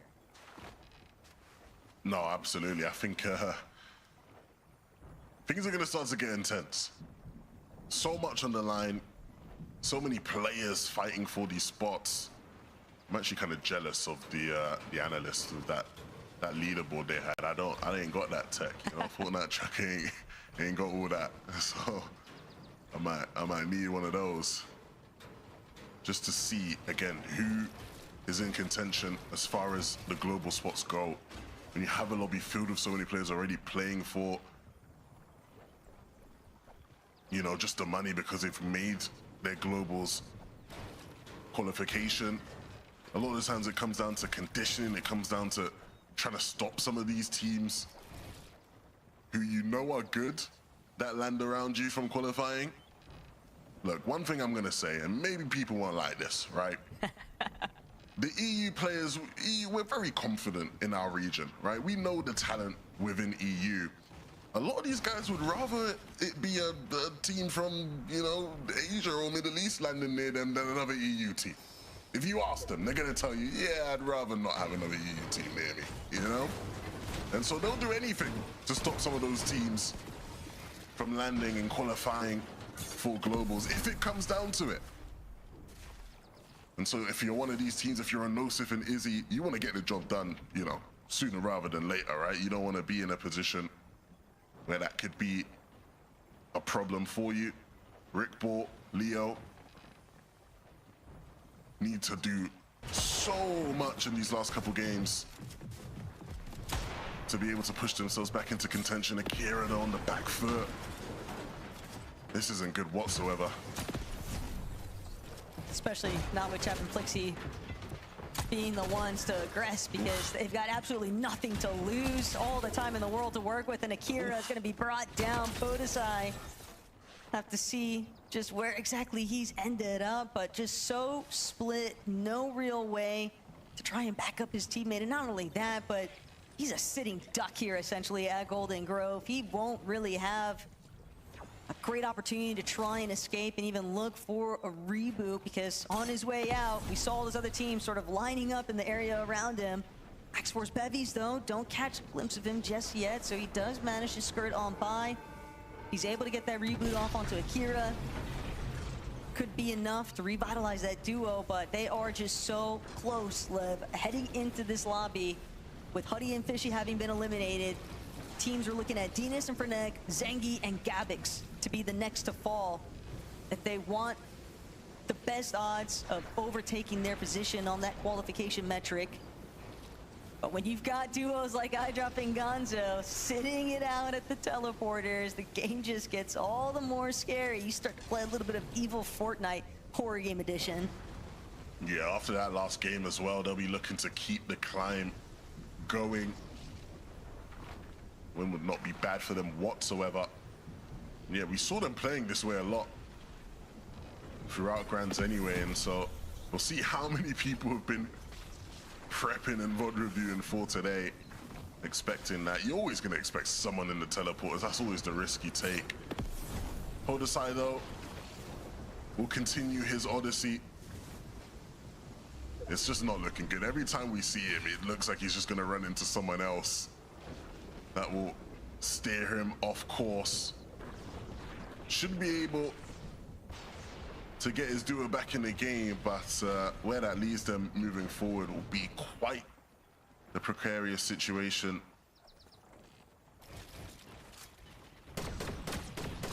Also, just even not worrying about the surge, knowing that there's just so many teams opting to play Storm for so long. We're not seeing a lot of movement out of duos until right around that 5th, 6th zone approach period, and with that in mind, the reboot signal could also just be the ultimate beacon to draw some attention. Cyfrozy, Fatal, certainly needing a monumental showcasing in this 4th lobby if they want to keep it a bit more realistic in terms of qualification metrics, because there are just too many other duos already so much further ahead on the leaderboard that are fighting for those qualification spots. Jake Puka and Kovacs, though, won't be able to find any additional eliminations here, and Podesai on the run currently from Skrill and Strap. He's been going as far outskirts of the map as he can think, just to try and have that opportunity to bring back Akira, but almost seems like he's just delaying the inevitable at this point, Levin, because even if he does manage to make that reboot play, how far away from the zone are they going to be in comparison to everyone else making it into the edge? He's just going to have to worry constantly about getting beamed, and their loadouts are just grim. They have to farm, they've got to do everything to bring this one back. Yeah, Podesai's already tanked so much Storm. It's really looking quite dire for them. At this point in the game, you sort of do everything you need to do, right? As far as get a loadout, loot up, but you're really just hoping and praying. No riding for Strokey. This is about as free as it's going to get for them, potentially, here today.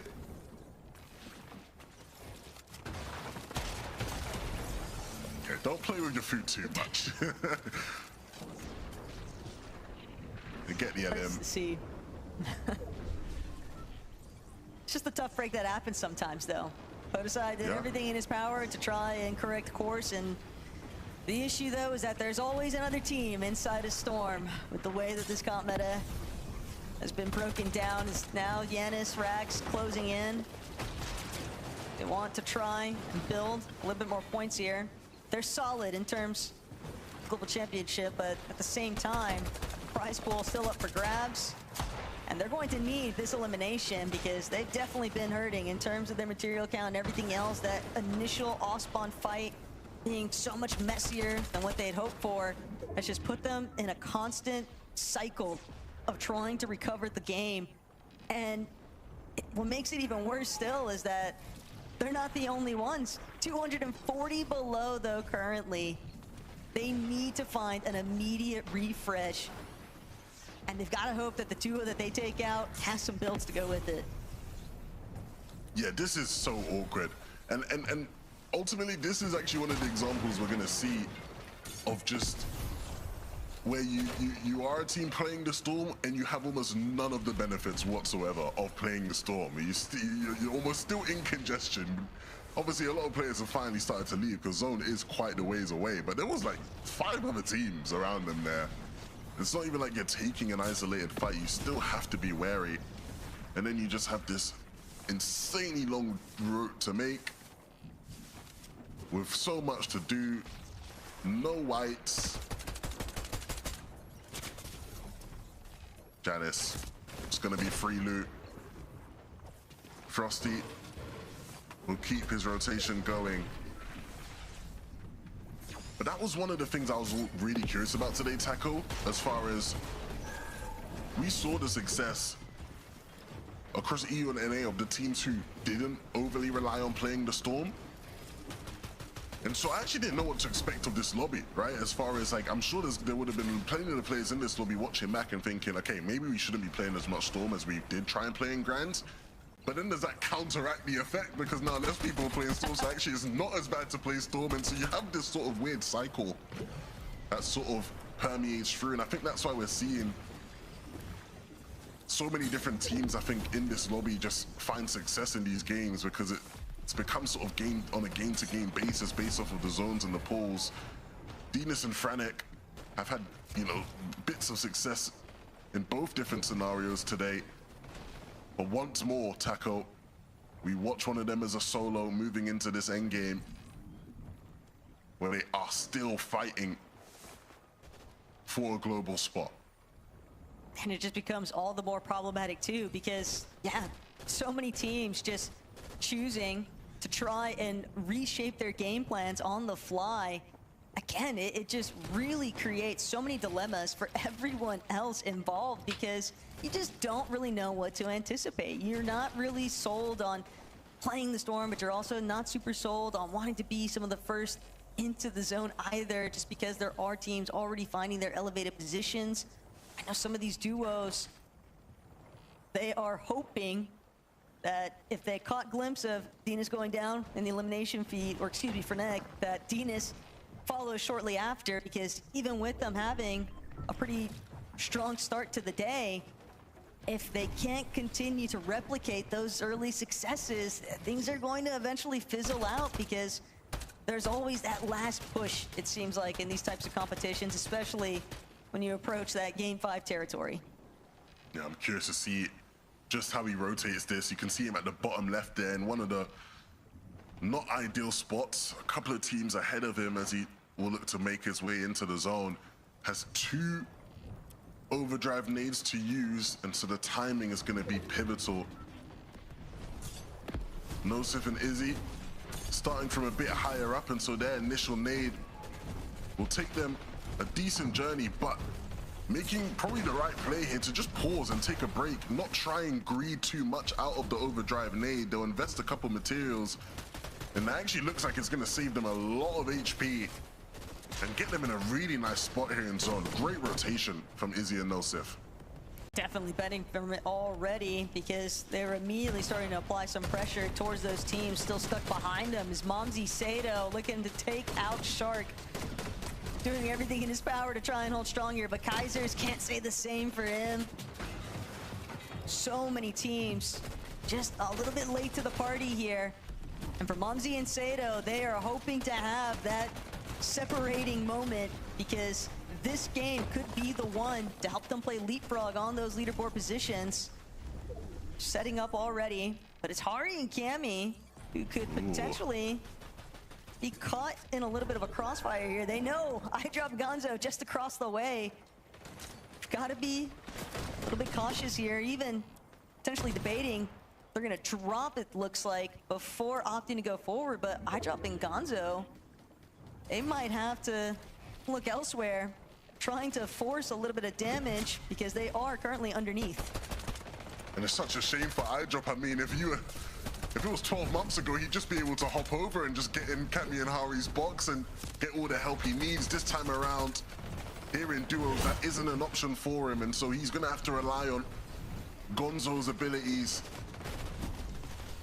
Just enough to get above on Surge, but not the most comfortable positions for this duo, especially knowing that there will be so many more teams in this lobby looking to take it. Cammy and Hari sitting in a prime position to just completely snake height off of them, but there's also teams on the front side that looked primed to take it, like a Chap and Flixie. So the story and the journey and the battle for height will be one that continues here. Truly, and Mr. Savage though, will they actually have a journey as a duo is the question we've been trying to answer. And it might just be the game we get to see it from them, Taco. They just need to stay together. If they can do that much, we've seen what they're capable of in those final moments. But when you've got so many other duos sort of encroaching on these mid-tier layers, Sato, Momzi, doing a rather excellent job too at kind of wrapping Tank a little bit of that storm damage even. They've got the medkits to work with, so it won't hinder them too heavily, and they've claimed so much space already. They won't be able to find any Nox or eliminations just yet. Mumsy still trying to ensure that they have any sort of opposing line of sights cut off here, but Chat Flixie, you can smell the weakness on the high ground, and they're going to immediately launch themselves straight to the top of this lobby. And with Flixie and Chap able to overcome, now it's all down to Savage one more time, but it won't be enough. He gets shut down on the go here. Have to see just how things shake up for them in game number 5, but placement points certainly not doing them too much of a favor in this one. Izzy and Nosif on the other hand, though, they're going to need a refresh almost immediately, just passing back and forth. The only Chug Jug they have available. Now looking down, realizing Pstroki injured. They got the shield crack. They're trying to chase him down, but Pstroki barely managing.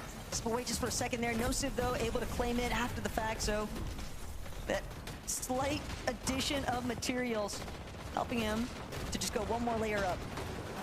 Everything these two turns to gold today.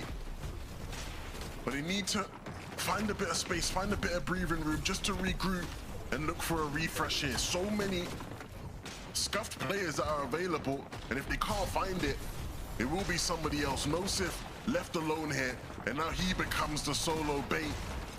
Mumsy will fall. Darman Deemish finally starting to bark in this lobby. It's been no bite whatsoever today. But there are opportunities aplenty still in this one. They'll find a bit of a refresh, and Chap and Flixie dropping down. They're desperate to get in on the party.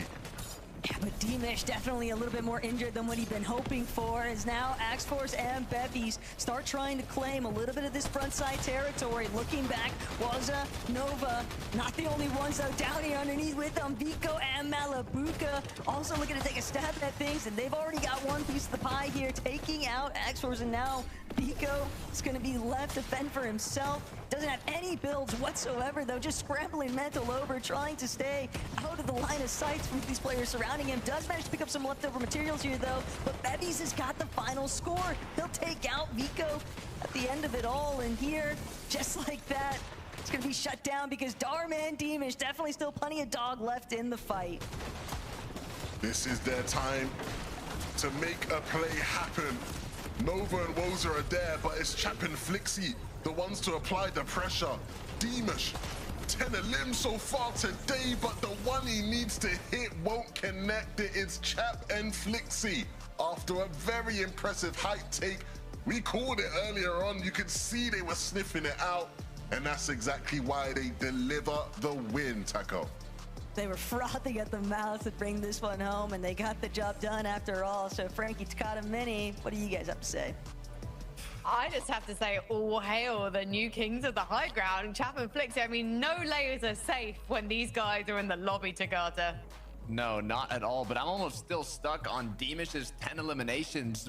Going into this match, they had 3 total throughout every match. Deemish Dharma combined had 3 eliminations, and just in that match, they got 10. Well, Deemish literally got 10, but Chat Flixie have been dominating throughout the whole day. I'm not surprised to see them win a match here as we get closer and closer to close it out. I mean, they're already qualified to globals, but they've just shown why they're deserving of it.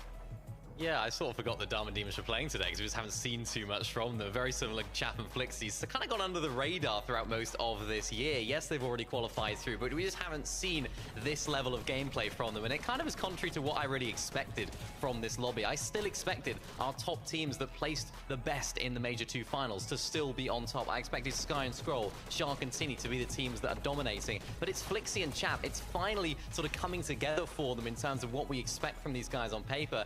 And like the casters mentioned, I really like that height take. It was a really nicely timed one because they waited for eye drop just to drop on down and try and claim a few of the lower layers and try and maybe get some refreshes. That's the moment they pounced. So they were really patient, really effective, and of course closed out the game with a win. But it makes sense that these are 2 legacy players. They've played with some of the best IGLs in the game, and now coming together with all of that knowledge and their mechanical skill. It's no wonder that they are managing to take so many lanes in the lobby tonight. We've got 2 more games heading your way, so don't go anywhere. We'll be right back.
welcome back to the Fortnite Global Championship European Last Chance Qualifier. We've only got 2 more games to go before we find out which 3 duos will be joining the already qualified 18 duos from Europe in the lobby in Antwerp, Belgium. I'm going to breathe after that extremely long sentence. Let's take a look at the overall leaderboard, because we've got some big names who are doing big things today. There is a top prize of $40,000 tonight.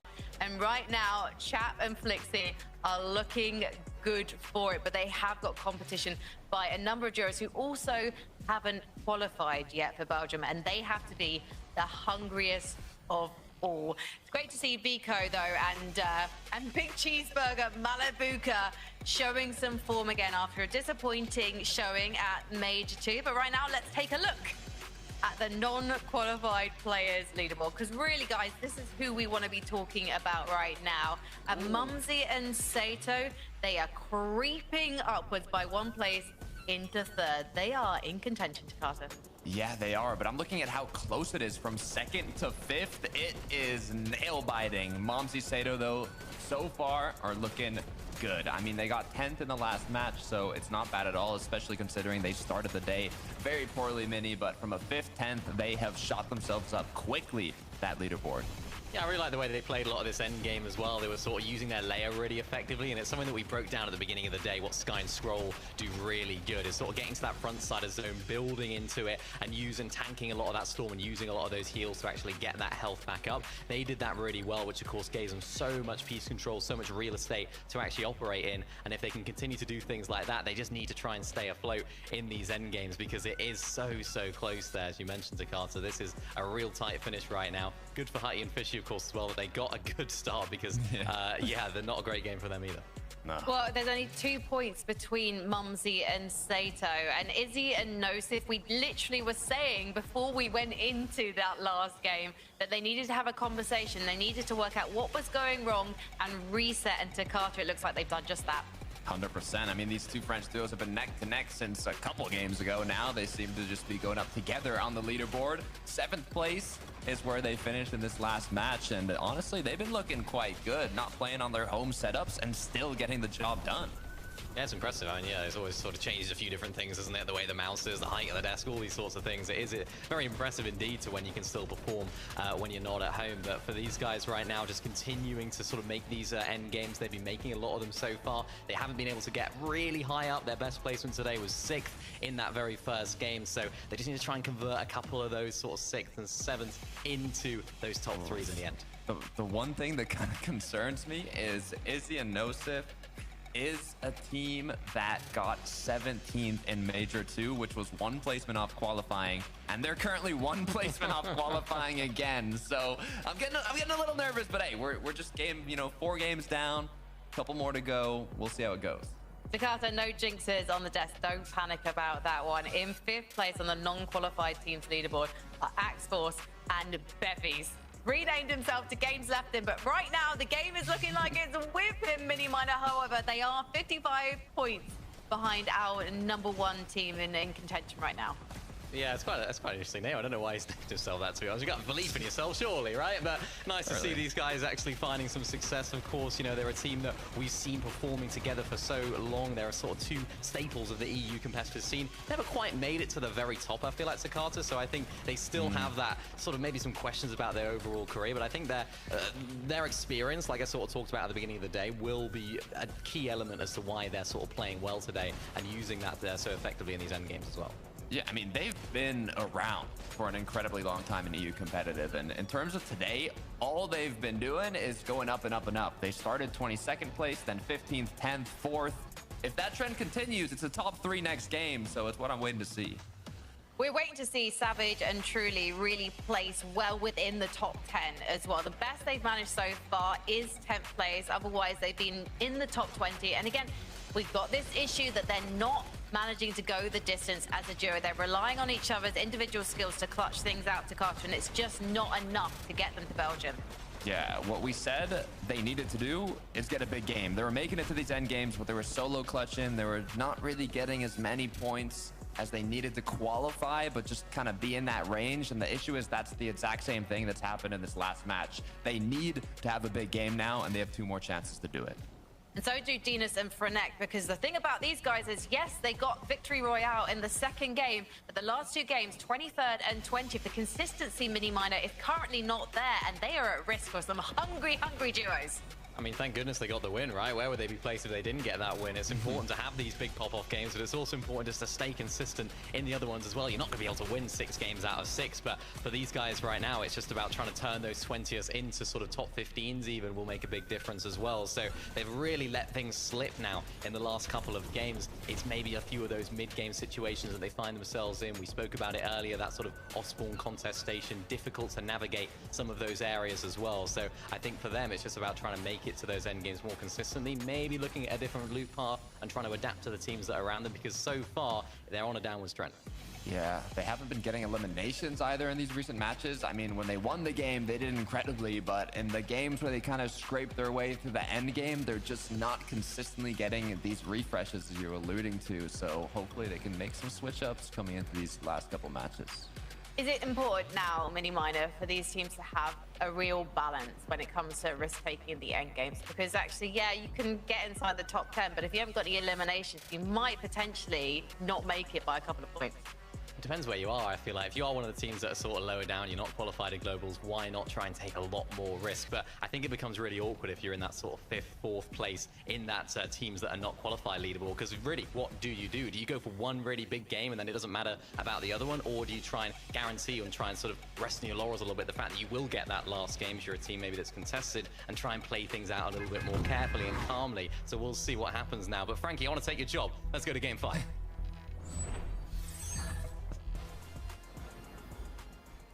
And just like that, mini-miner, the new host of EU FNCS.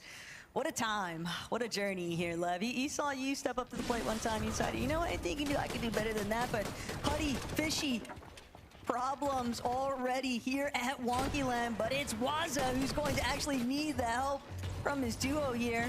Huddy and Fishy have just managed to scrape by, finding that first elimination, but Fishy, if he's not careful, he might just be next, and don't want to find themselves lined up into that even 1-for-1 exchange.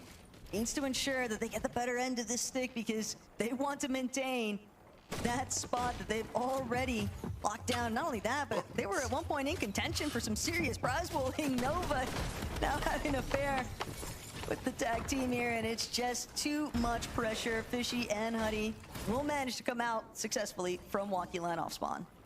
Not as clean as the one we watched earlier against Cringe and Vocal, but they got the job done. No problem for them here when it comes to wonky off-spawn fights. Axe Force and Bevies. You know, I remember this saying, leave the Fortnite before the Fortnite leaves you. The game's left him. At this top level, he might need to call it a day. Rax and Yanis, more off-spawn fighting here at the Chop Shop. And this time, it's not as scrappy as what we saw in the last game. Both teams gonna get the chance to loot up and try and get their best foot forward. Yanis, the only one right now that actually has any shields to work with, so clearly not a lot to work with for both sides. Reason, Khan, this has not been the day we wanted to see from them, Taco. No, and if anything, them moving a little bit further south to contend with Darm and Deemish, it's a bit of a dicey choice here, but if they manage to bring down Darm, they'll have full control of Sunken Shores at the very least. So Darm doing what he can, try and fend them off. Does have a pretty substantial HP advantage here though, and Reason doesn't exactly have builds to work with. Khan just trying to farm out even a single build to place. So at least for the time being, Darm still being a bit cautious with the approach. Doesn't want to allow for any sort of freebies here. Reason, Khan definitely recognizing the fact that the longer this takes, the more likely it is that Darm might just manage to wiggle his way out of this one. And they don't want to let this opportunity slip them by. Because as the points already indicate, yeah, they have just not had the day that they needed. And they're going to have to go absolutely ballistic, back-to-back lobbies if they want any chance of working their way into the placement metrics. But it's more so the fact, Lev, that Con and Reason just throwing whatever they can at the wall to see what sticks. Yeah, this is actually a really weird spot that we've not been in really on the broadcast here in EU this year. I feel like almost everything we've watched this year, the threshold for qualifying has just been so big, right? Like when we were watching Summer and it was like, yeah, just get like a top 15 or 20 or something like that and you're like qualified, right? Even this Globals, there was so many spots up for grabs because we had so many of those other teams and other players, you know, locked in here. And of course, we still have so many players in this lobby who are already called for Globals, but it's going to be hard. You're going to need those massive gains from Reason and Khan if there is any hope. And unfortunately, the hope here for the Rax and Janice fans watching is gone, at least here in game number 5. They go down. Let's take a look at how they actually won this Osborne this time around. Heads up play there from Eli. Great back-to-back with the shot placements. As now Darm will find himself being pursued by Izzy and Nosif. Problems just keep building right now.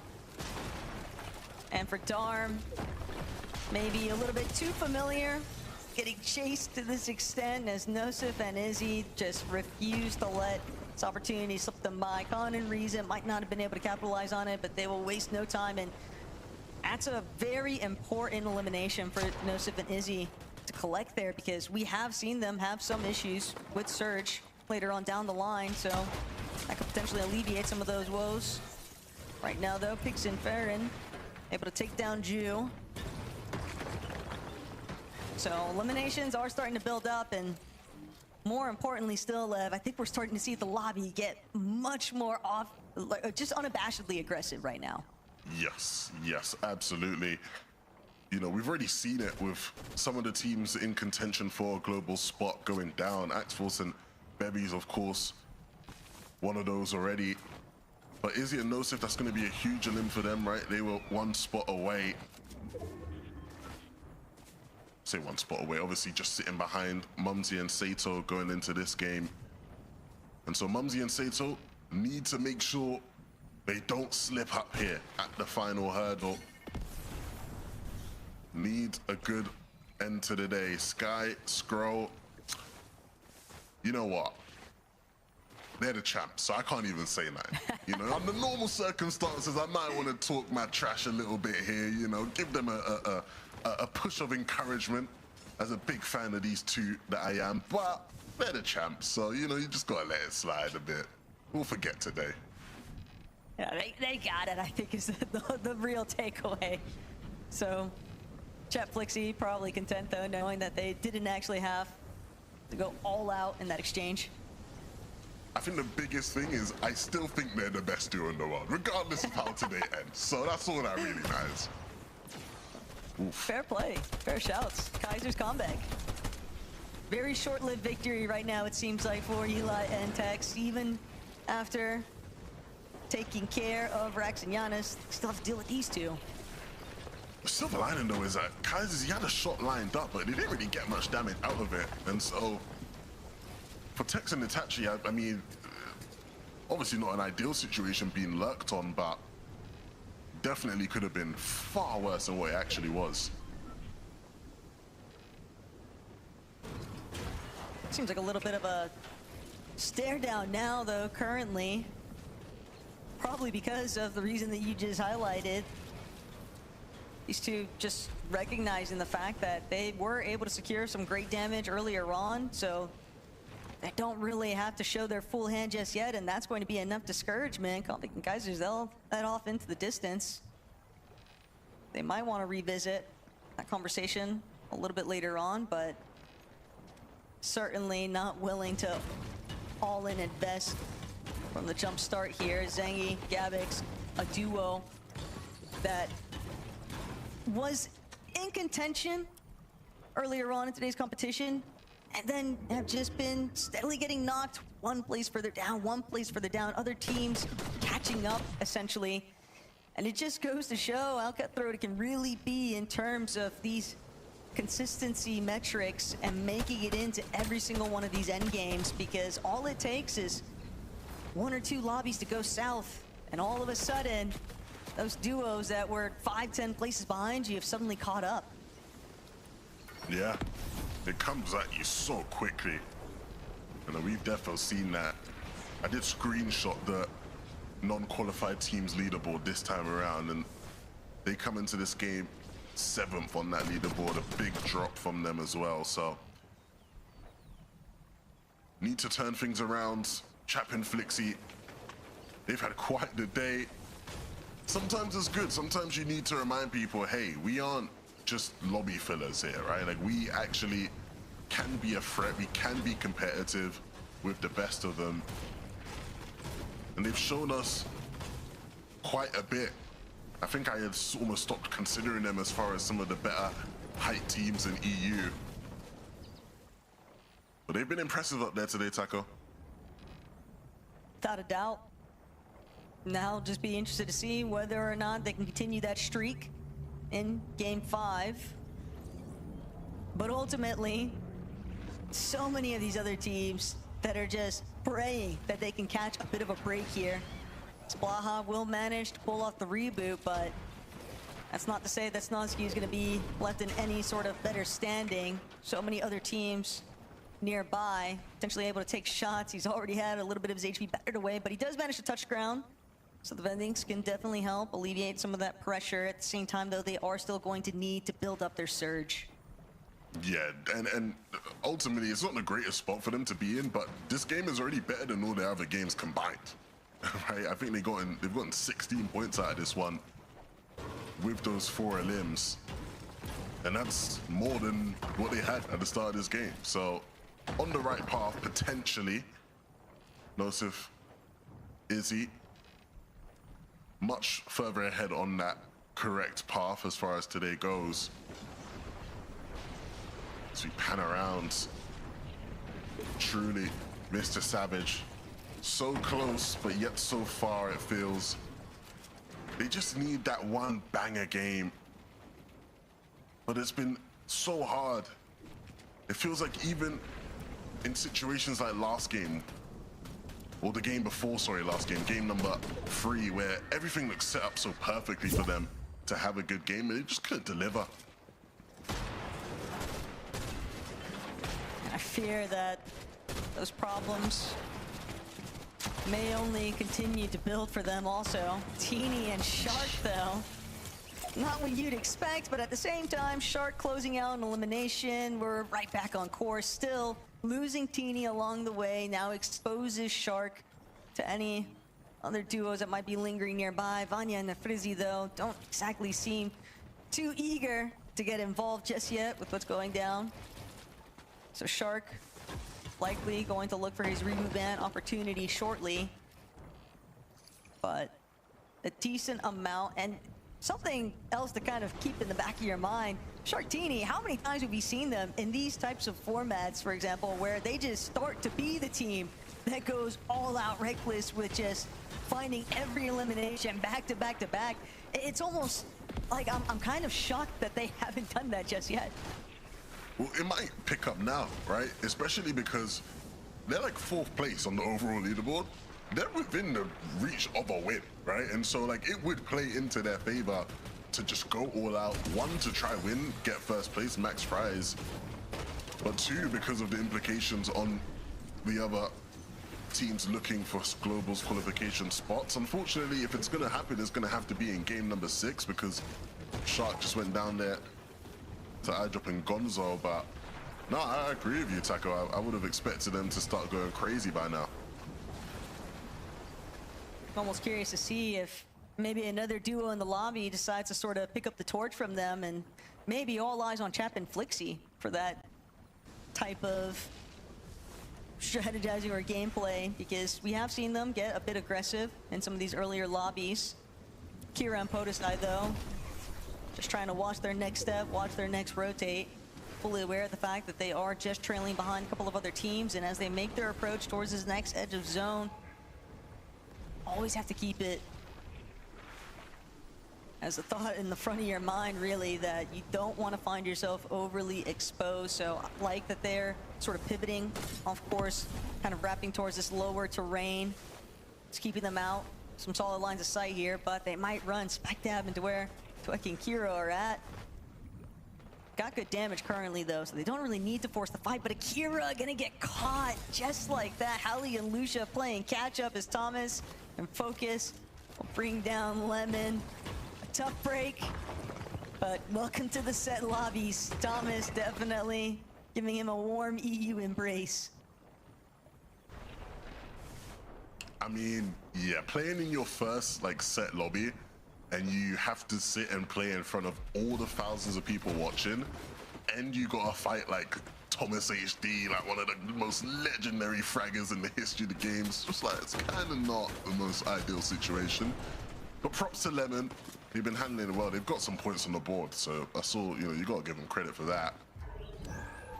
But they do need more if they want to be securing a spot on that bus to globals. Hold aside, unfortunately, we saw Akira getting picked off as they rotated in here, and so it's going to be up to the French legend to pick up the pieces on his lonesome. And it doesn't help that he's got Cringe and Volko just sort of breathing down his neck right now. He's trying to, you know, put a little bit of a front on here, show that he's healthy, show that he's strong enough to fend them off, but Cringe and Volko, they might not care. They might just want those 4 elimination points even more, but for a team like Zangi and Gabix, again, they got a little bit of a taste of sitting inside that qualification metric. They don't want to lose sight of things just yet. They are still within reach of taking back what they'd lost, getting pushed down in that leaderboard positioning. Very wary though, cautiously trying to take a solid angle here, because 20 below and that gap could get even further if they aren't able to deal damage, and just also taking too much in return is truly savage. Really preventing Hardy and Cammy from making any sort of head ground.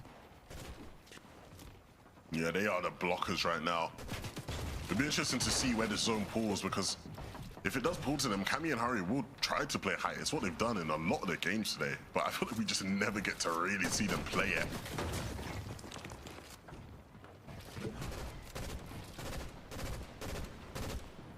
Starts to be the point though for a duo like Savage and Truly, where I think it can be difficult to completely brush off those instances of the past where they've come close enough, they've seemed like they, you know, had it together, and then it just falls short. So this game 5, better late than never. It would certainly be a perfect time for them to really strike up some big points here. Fishy and Huddy though, they just want to make up for some lost time. They're being eliminated early. So many other teams having the chance to catch up. Chap and Flixie even able to overthrow them from that first place position overall, because yes, they're fighting for that Global's qualification spot, but with the day that they've had, Lev, it's also pretty realistic to imagine that they might just bring this one home. Yeah, that is how you can do things in style. I mean, it'd be the ideal end to your Friday evening. Gabix will just fall, and Zangi not in a position to really do much to help, and that actually sends them below on Surge. How things can turn around in these games is so brutal, so difficult. 10 players, 9 still needing to be eliminated. And not only that, but 260 below as a solo, staring down what seems like the impossible right now. Savage and Truly on the other hand though, 581 above, front side position. They got a long ways to go though for this next zone. And it was Huddy and Fishy just ahead of them. Truly trying to get some good pressure in. If they can administer some damage, that might just be enough for Savage and Truly to then begin their next rotation, but they're gonna be held here for a moment. We've got the other side of the coin here too from Huddy and Fishy and their perspective. A little bit more dire, 29 below even. Truly and Savage just consistently chipping away at their HPs, put them in a really awkward spot here because now Fishy, Huddy, they're gonna have to spend time healing, and every single moment that passes them by, it's just teams that are able to escape getting that additional damage.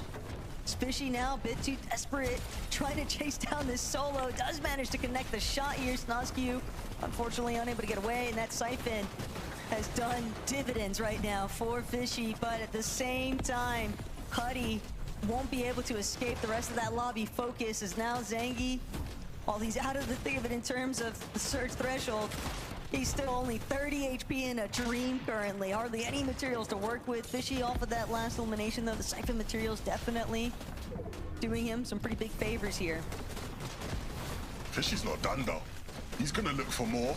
He might just find more. We'll make the rotation now with the overdrive. Finds a decent position to just give him a bit more space. The material's running low. He has just enough to build a box or two. We'll look to find something again on any solo scurrying around. Savage and Truly. Could this be the game? We've been waiting for it all day long. And hype might just be theirs for the taking if they can find the right angles onto them. Focus dropping in the feed. It's a possibility now. Fishy's solo clutch will continue. Mumsy and Sato finding space in this game as well, but need to hold on to it. When Mumsy just taking a little bit too much damage, he can't afford to actually tank up the storm as he continues trying to wrap towards that frontside position. Sato, though, picking up the pieces. A great knock, just waiting for that Siphon to start ticking over in his favor. But Izzy and Nosif, another French duo, completely overhead where the rest of this lobby is at. Fishy has run out of materials entirely, but he doesn't get to connect the shot there. Pig's gonna be able to take him down. He was crouching, lying in wait. Another solo that just found the perfect opportunity to get a little bit of an extension here in this game. But now Savage, Truly trying to make their way forward. Running out of materials at a rather rapid rate. Truly looking up, contemplating going for the chop. Instead, diverts his attention downwards. Needs this Ulam onto Fastroki if they can find it. The little bit of materials could go such a long way for Truly as he'll be forced to play this one out as a solo now. No Savage in sight. It's not clean, but he finds just enough to stay alive as so many players fall. Truly, with the Chug Jug in hand, we'll get some extra placement out of this position. And a top 7 is not too shabby. Nosif and Izzy, the benefactors of this zone, pulling up this hill. Everybody stuck beneath. Nathan will make it up. Comeback following just behind. But the keys to this win have to be in Nosif and Izzy's hands. This is not the time for them to take their foot off the gas either. They know just how weak so many of these other players directly underneath them are. Nosif and Izzy collect yet another. Nosif now continuing to just build out forward, trying to make sure they stay towards that frontside position. Comeback, similar feat, but just stuck in the underbelly of this lobby. Barely having enough builds just to hang on for dear life. Hoping that the attention gets diverted now over towards Josh, Tweg, anybody else, as long as it's not Comeback is all he's really hoping for here. The zone pulling back, doing a big favor right now for Izzy and Nosif. This is ideal as it goes back with them being so low on builds. But you've got to give them props. They've done such a good job of applying pressure to where nobody left has been able to look up. Comeback is forced down and he's going to be forced into the face of Josh. If not, both of them are going to just go down at the hands here of Nosif and Izzy. Everything playing out so perfectly. And so now as Josh makes his ascent, they will piece him up and get the dub. What a well-played game for Nosif and Izzy. Great way to utilize height to the fullest extent. They did not allow anyone to even consider trying to get that chop opportunity in. And then, yeah, obviously the cone block off. Beautiful scenes. Overall, though, what's that leaderboard looking like? I would love to know too. I can't wait to see that after the break. But let's talk about Izzy and Nosif, because this is a team that we said needed to rethink things. Then we saw them get a 7th after that half-time point, and now they got the victory royale. They're already in a really good position, 4th on the non-qualified players leaderboard going into game 5 to Carter, but now with the victory royale, they're going to be feeling very confident going into game 6. No, yeah, this is exactly what they were looking for. They don't want to play the borderline of top 3, barely on range of qualifying or not. They want to be securely tight and snug in range to qualify, and that match has solidified exactly that. Their points have jumped up from 162 to 250. They got over 100 points that game, or almost 100 points that game, which is absolutely ridiculous. So I am also curious, just as Taco is, how that's going to kind of affect the whole top 3 standings and how difficult it is going to jump into it now, Mini. Well, the important thing for them was that Monty and Sato didn't have an amazing game. They were all right, but it wasn't the game that they would like to remember. So they really took advantage of that situation. And that just makes it so much more difficult now for teams that are just outside of that top 3 range. Sort of thinking about Mr. Savage and Truly, who went down a little bit earlier on in that end game as well. It just makes it so much more difficult. And even with that Fishy X solo clutch as well, that could put them out of reach as well. So all these teams could now be fighting for just one singular spot, that 3rd place on the non-qualified teams leaderboard. So that's really changed up how the complexion of this final game is going to go, because Izzy and Nosif just performed incredibly well right there, and it's something that we have seen from them previously in the last chance, so hopefully they can continue to do that if they do qualify to Globals. Yeah, it's nice to see them back on height. It's definitely their comfort zone. And it's also now their proving ground too. We've got one more game to go before we find out our winner of tonight's lobby. But most importantly, which 3 duos are going to be going to Antwerp. So don't go anywhere.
I cannot believe that we're about to find out who our final 3 duos going to Antwerp are going to be. Just one more game until we can declare those final 3 pairs. Takata, I think, Mini Miner, I think I'm going to ask this to you too. Oh, you ready to see the overall leaderboard right now, where it stands? Just show it to us. Just bring it up. Just bring it up. Let's It's time. bring it up. We gotta Let's see bring it. it up. Let's We gotta have a see it. look. So this is all of the duos in the lobby tonight. Interestingly, though, we've got some big names who aren't even inside the top 10. Sky and Scroll, for example, but I think we can forgive them. I mean, they're probably still getting their energy back after dominating the Major 2 finals. But interestingly, Izzy and Nosif, after that victory royale, Mini Miner, they're now 3rd overall. So not only are they potentially booking a spot in the Global Championship, they also could be taking a tidy sum home with them too. Yeah, this is really nice for them as well. And I think another key part of that was that Chap and Flixie didn't have a good game either in that last game. It was the first time they've really taken a stumble. They really could have run away with it. We could be speaking about the champions here of the Global Championship last chance for qualified finals here in Chap and Flixie because they didn't have it, because they needed to have a good game there, but they didn't. And I think that just sort of opens the door now. You can see the sort of top 4, I suppose, are really just so close. Any of those 4 really could take home the entire day today, which is very exciting as well as just the qualified teams. Well, let's take a look at the overall leaderboard. Sorry, not the overall leaderboard, the non-qualified players leaderboard. This is obviously what we want to be focusing on right now, especially with only 1 more game to go. Let's take a look at the points column as well. I mean, you can see within the top 3 itself, Takata, it's incredibly close. And then we have Savage and Trilly in 4th. But Mumsy and Sato, that last game, we managed to see them get a 9th place. It's not a huge points gap for them, so they really need to do the same, if not better, going into game 6, Takata. Yeah, I'm a little scared for them. I mean, they're looking good right now, okay? They're in 3rd place compared to Major 2, where, I mean, Sato got 47th with Podesai. Now Sato and Momsy are looking very good. Issue is, I don't know if you saw the 4th place mini. 4th place was Mr. Savage and Truly directly below them. But you know what's directly west of them? It's where Savage drops on the map. So they are quite close to each other. And I think Momsy and Sato are going to be the deciding factor on how the qualification looks for all those duos that are under them, and especially the one directly under them, which is Savage and Truly. So Momsy, Sato, lock in for this last match. Get the job done. You've done incredibly well throughout the day, especially the last 3 matches last 2 matches they've done well. So hopefully for the last one, they can continue that trend. Yeah, France is getting behind these players. We've discussed in the pre-show the French players and their fortunes in these last chance qualifiers. They just live for the drama, so let's see who makes it through. And Savage and Truly, right now, it is possible for them to make it into those top 3 places of the non-qualified teams standings, Mini Miner. But again, they've got to go even further. I was saying this obviously about Mumsy and Sato, but it's the same for these guys. But at least we got to see them go to an end game and play 7th pretty much as a duo. Yeah, I think I speak for all the Savage fans when I say, why does Savage always make us do this? Why does he always make it so close in every single tournament he plays in? It's always coming down to the last game. He can't be the team in first. He has to clutch up in the last game. It's always too close for comfort. So for these guys now, yeah, they might have to push Momsy and Sato earlier on in the game, try and take them out of the lobby, clear the path for them in terms of actually finding success. But in my mind sort of thinks back to the Major 2 finals when in that last game, they tried to make a play. They tried to make a play to qualify on through. They landed on Marius and Predoxy. Didn't work out for them. They went down off spawn. So I'm sure that will be in the back of their minds as well. It's like when we try to go against the grain, we try to make a play last time, it didn't work. Do we just try and play ourselves and play out the game as we would normally do? Because that's maybe the strategy. I honestly don't know what they're going to have cooking up, but they do need to make up that decently sized points deficit and then have a good game. It's not going to be easy. Well, Hatu and Fishy, they obviously won our first game of the night. They had a great first half of the day, then 48th place in game 4, outside of the top 10 just now as well. However, oh my goodness, the way that Fishy was playing out of his darn mind, so low on HP, Takata, and yet taking names, staying in the game, ridiculous. Yeah, you can see the amount of players that are up right now, 23 duos. That's when Huddy just went down. Let's see how long Fishy actually lasted after that. From 23 duos all the way through this end game, Fishy was clutching placement after placement after placement, and it is exactly what they needed, especially coming from that devastating 48th place in the last match. They got 13th from 23rd to 13th mini. It's exactly what they needed. It's all about that off spawn. It's all about that off spawn for them. I think realistically they should be qualified on through, but let's sort of theory craft here. Maybe they do go down off spawn. Momsy, Sato, Mr. Savage, and Truly both have really good games. They could leapfrog, and we could see Hutty and Fishy, after all that hard work that Fishy's been putting in today, fall outside of the top 3. So it's not done and dusted for them, but yeah, like you mentioned, Frankie, what a performance from Fishy today. Definitely proud of that one. Yeah, incredible performance, and I cannot see them going down without a fight in this one. And as we've seen, especially from their off-spawn situations in the past, this is a duo that knows how to fight. It feels to me, Mini Miner, like there was a little bit of coke going on in your calculations for all the Savage fans out there. Yeah, I want to see Savage Squad. I think we all want to see Savage Squad. Like I mentioned, he always leaves it to the last game. It's always too close for comfort with Mr. Savage, and I want to see him do it for all the Savage fans out there, and for us on LAN as well. It wouldn't be the same without him there. Well, this is the thing, Takato. It means so much to all of these duos. It means so much to players like Savage, who's only ever missed out on the 2024 Fortnite Global Championships before. But then it means so much to players like Hutty and Fishy, who haven't had these opportunities. And for me, I feel like that's one of the biggest motivations of all. And right now, we are ready to see who's going to be making it to Belgium, because it's time for Game 6.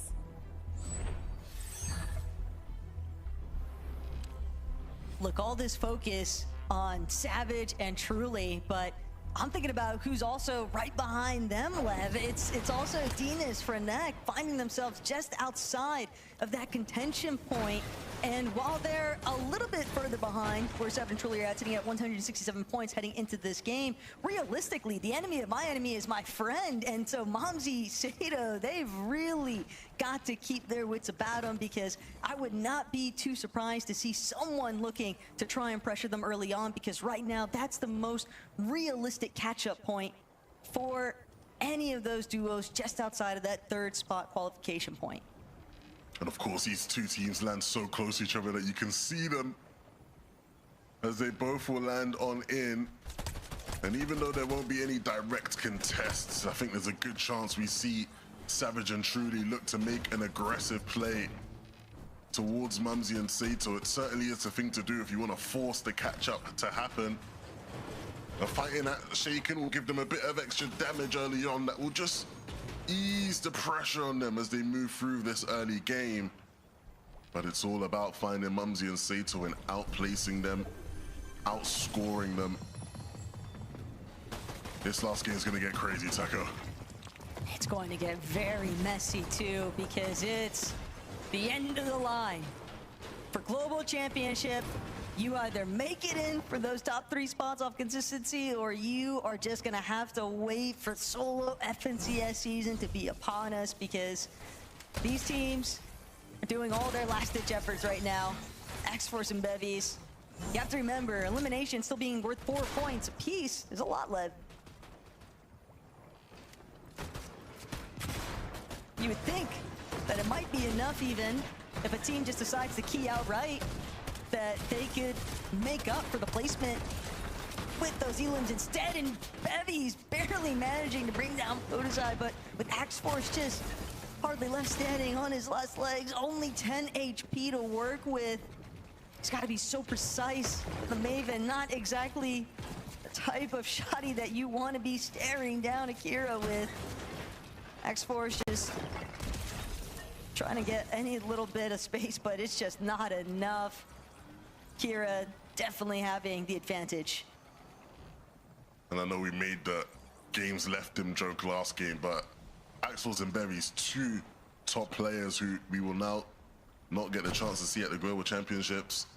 That is just how ruthless this region is. And Frizzy and Vanya won't be making the return to Globals in front of those beautiful M8 fans. Might just have to sit in the crowd and join in with the chants. Fishy and Hutty not taking any chances here in this final game. Any sort of off-spawn truce completely shut down the drain. They went on full offensive here in this final game, Taco. Yeah, saving it for the final hour too. Bit dastardly from Huddy and Fishy, but that early elimination said that's adding salt to the wound after all here for Huddy and Fishy. Excited though to see just how far they can take it, because keep in mind, the elimination points, if they're able to keep racking them up, they might actually be able to catch up to where Jap and Flixie are at. All depends on how some of these other teams fare today's competition, as Savage, Truly, Sky, and Scroll. This could be a dangerous fight, and it's not an engagement that Savage and Truly are interested in continuing. They'll have to forfeit it, but at the same time, just how much did it cost them at the end of it all? How much were they really able to secure in terms of builds and loot? And now they're gonna have to look primarily just for that refarm opportunity. Yeah, ultimately, their chances of finding Mumsy and Saito are just too slim. And so it becomes about just having a big game. They have to focus on playing their game, not getting caught up in the mind games. Hope those guys go down and they can do just enough to overtake Sky and Scroll on our screens. Our FNCS champs have not been in championship form today, but ultimately not too much to read into. You still expect these guys to come back with a bang, whether that's next weekend at the Reload Elite Series Championship Final or at the Global Championships in September. Hard not to hold your breath watching that scene for a moment. Strokey, no, Riley didn't actually venture into the building, so for right now, that ambush, not netting anything just yet. Truly and Savage, though, they'll find a nice elimination. Start things off here in Game 6. Matisse no longer up and about, but right there with you. Savage and Truly, the priority should just be focusing on their strengths, not looking to try and shut down anyone else. They just need to prioritize positioning, maintaining their surge, and staying together in those endgame circumstances. 7th in the last one, it shows that they are capable. It's just eluded them far too often in today's competition, but they might still have just enough left in the tank, and that last game could have been the catalyst potentially. They're gonna need to. I mean, we could sit here and just look at this lobby alone, all the names of the Titans, the people who have written the story of EU over the past years who aren't going to be making it, aren't going to be in Antwerp for globals. I mean, it is rough, to say the least. And I think Mr. Savage is certainly one of those names you don't want to see added to that list. But ultimately, it just comes down to this game here. I mean, it's a tough reality, but they haven't blessed us with many big, solid games. So they're gonna have to pull this one out from somewhere deep within. Sky and Scroll will continue this little scrap they got going on against Twy. They're gonna fully commit to this one, or will this, decent trade for Twy. That's gonna force Skrill to just take a quick little step back. And Sky will get the job done. Twy had nothing really to work with as far as shields. His mats were low and he only had the one overdrive. He was never getting out of there. Lucky for Cringe, though, Sky and Scroll do decide to leave after the fact. The one was good enough for them. Con and Reason, though. This is where it gets really dangerous for Izzy and Nosif, because you would think 251 points or so, that should be enough realistically to keep them within that top 3 placement threshold. But at the same time, you never really know, and why risk it? Izzy just trying to fully disengage. The problem is, where do you run to when you in this kind of position? Izzy just sort of recognizing the fact that they got completely caught off guard and slept for it. Nosif just completely ambushed there by Khan and Reason. They've been lying in wait, but problem now is who's gonna catch up to them? I mean, the problem is in the feed, I saw Fishy X go down. So, yeah, getting a lot closer than I maybe anticipated. Was not expecting both of those guys to be in such tough spots. I believe Flixie was the one that took Fishy X down. Izzy and Nosif will be taken out completely. Wow, 251 points. They came into this game with that spot secured. But at this point now, you can never say never.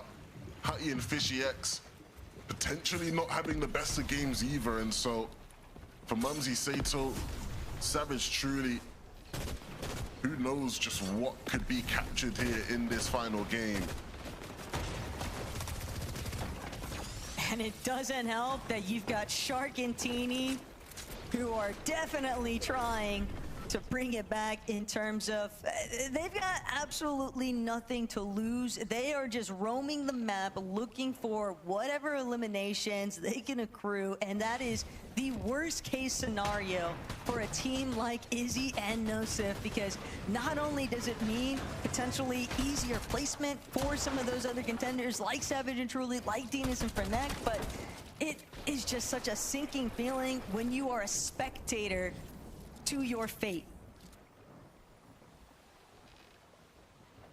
Honestly, it's one of the worst. You just have to listen to us two waffle about just how it's slipping through their fingers.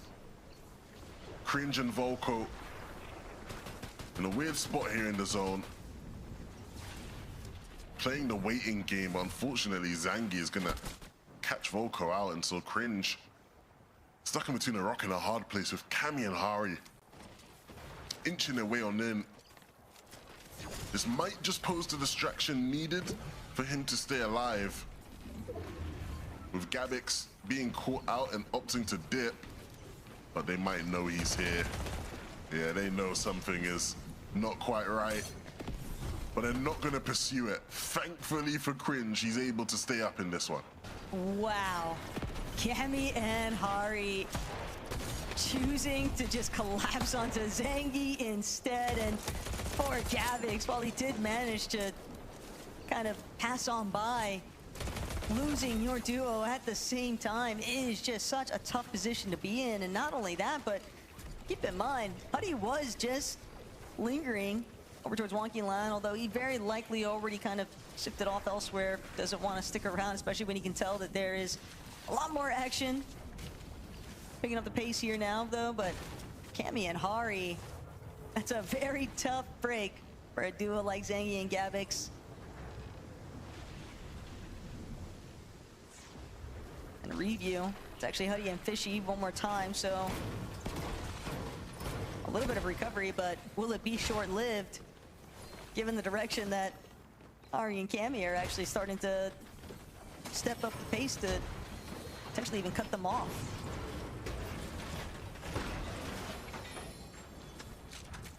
Hutty and Fishy. Such a big game for them now. Of course, we know just how much these two have been through this season. The journey both of these players have been on. Oh, Mo. Oh, no. What's happened here? Fishy's down. Hutty is on 25 HP. And all of a sudden, Hutty and Fishy, there is no cause for celebration, no cause for fireworks right now. This is the irony. Completely flipped over its head. What happened here?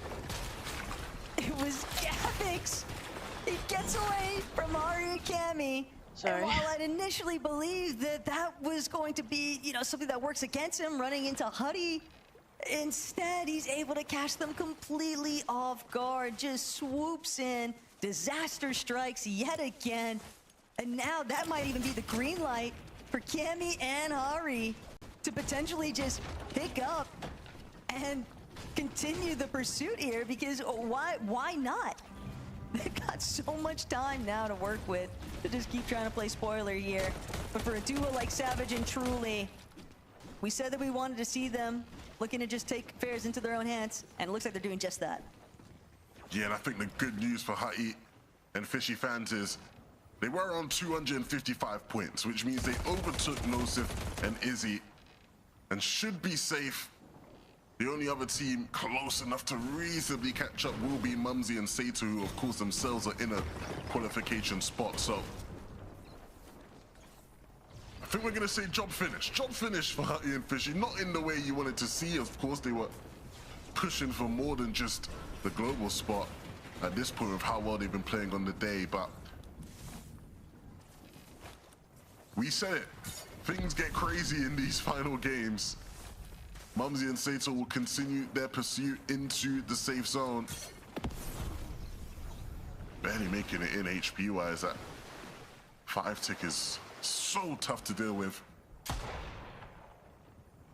Luckily for them, everyone else a little bit too distracted with what's directly in front of them. These other teams caught up in separate engagements means that Sato and Mumsy will be able to just continue making their way in.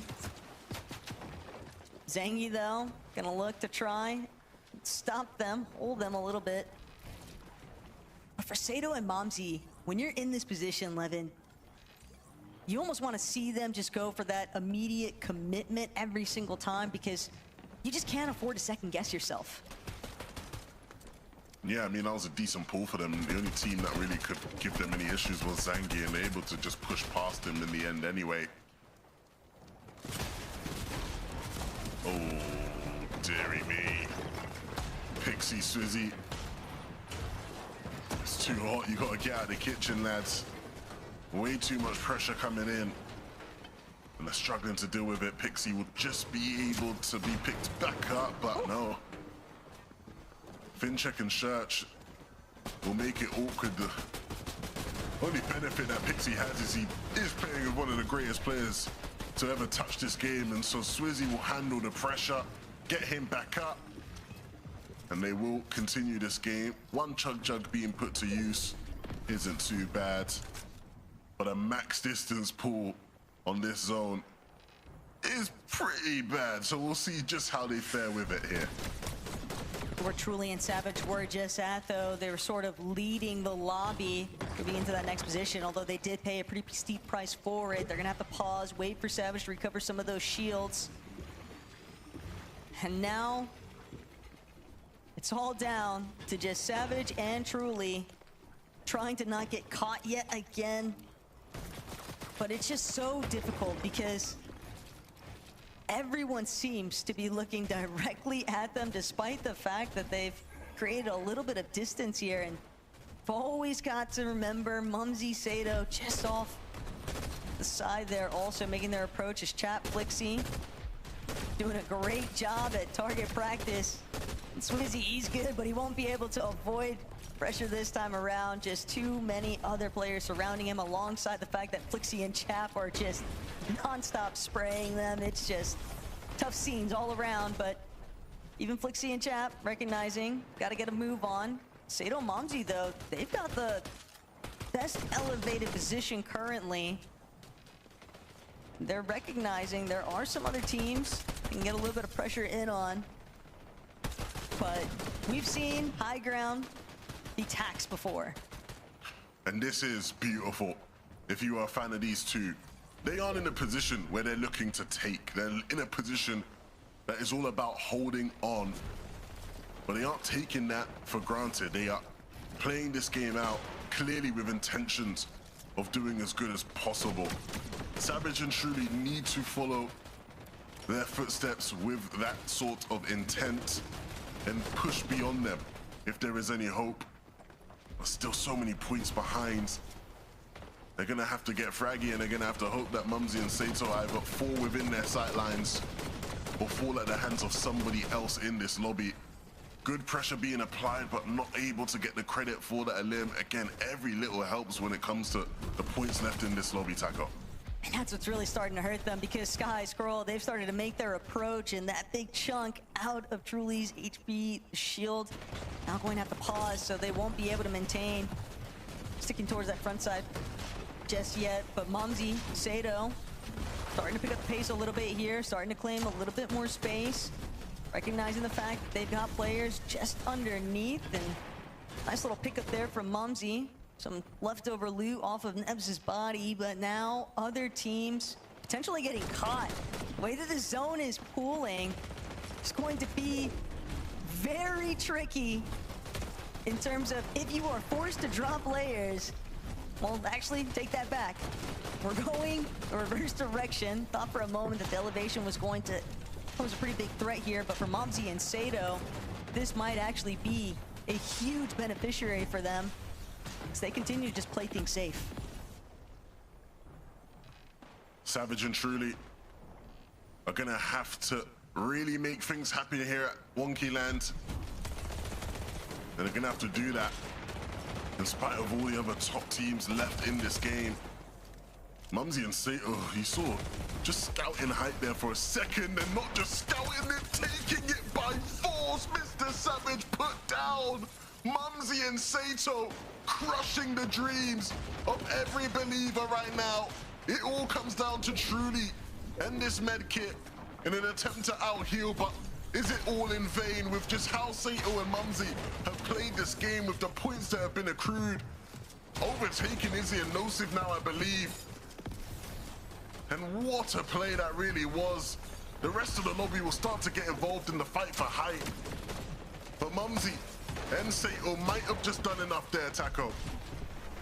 It all depends exclusively on whether or not Truly can actually fly in these final moments. And the moment that he starts to venture forward, he is down to his last build. Doesn't have anything to sustain him.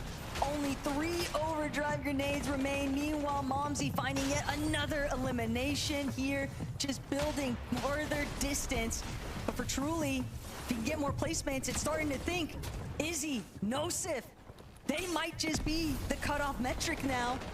And Truly, he's starting to build, but he needs this shot onto Scroll. He needs to get Siphon. He needs a refresh, but it's a healthy player, and Truly won't be able to close the gap.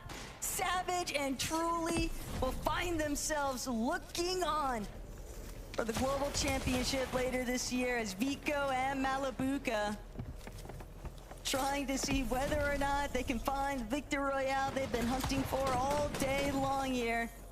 Vico won't be able to connect the shots just yet onto Sake, but Vico one more time.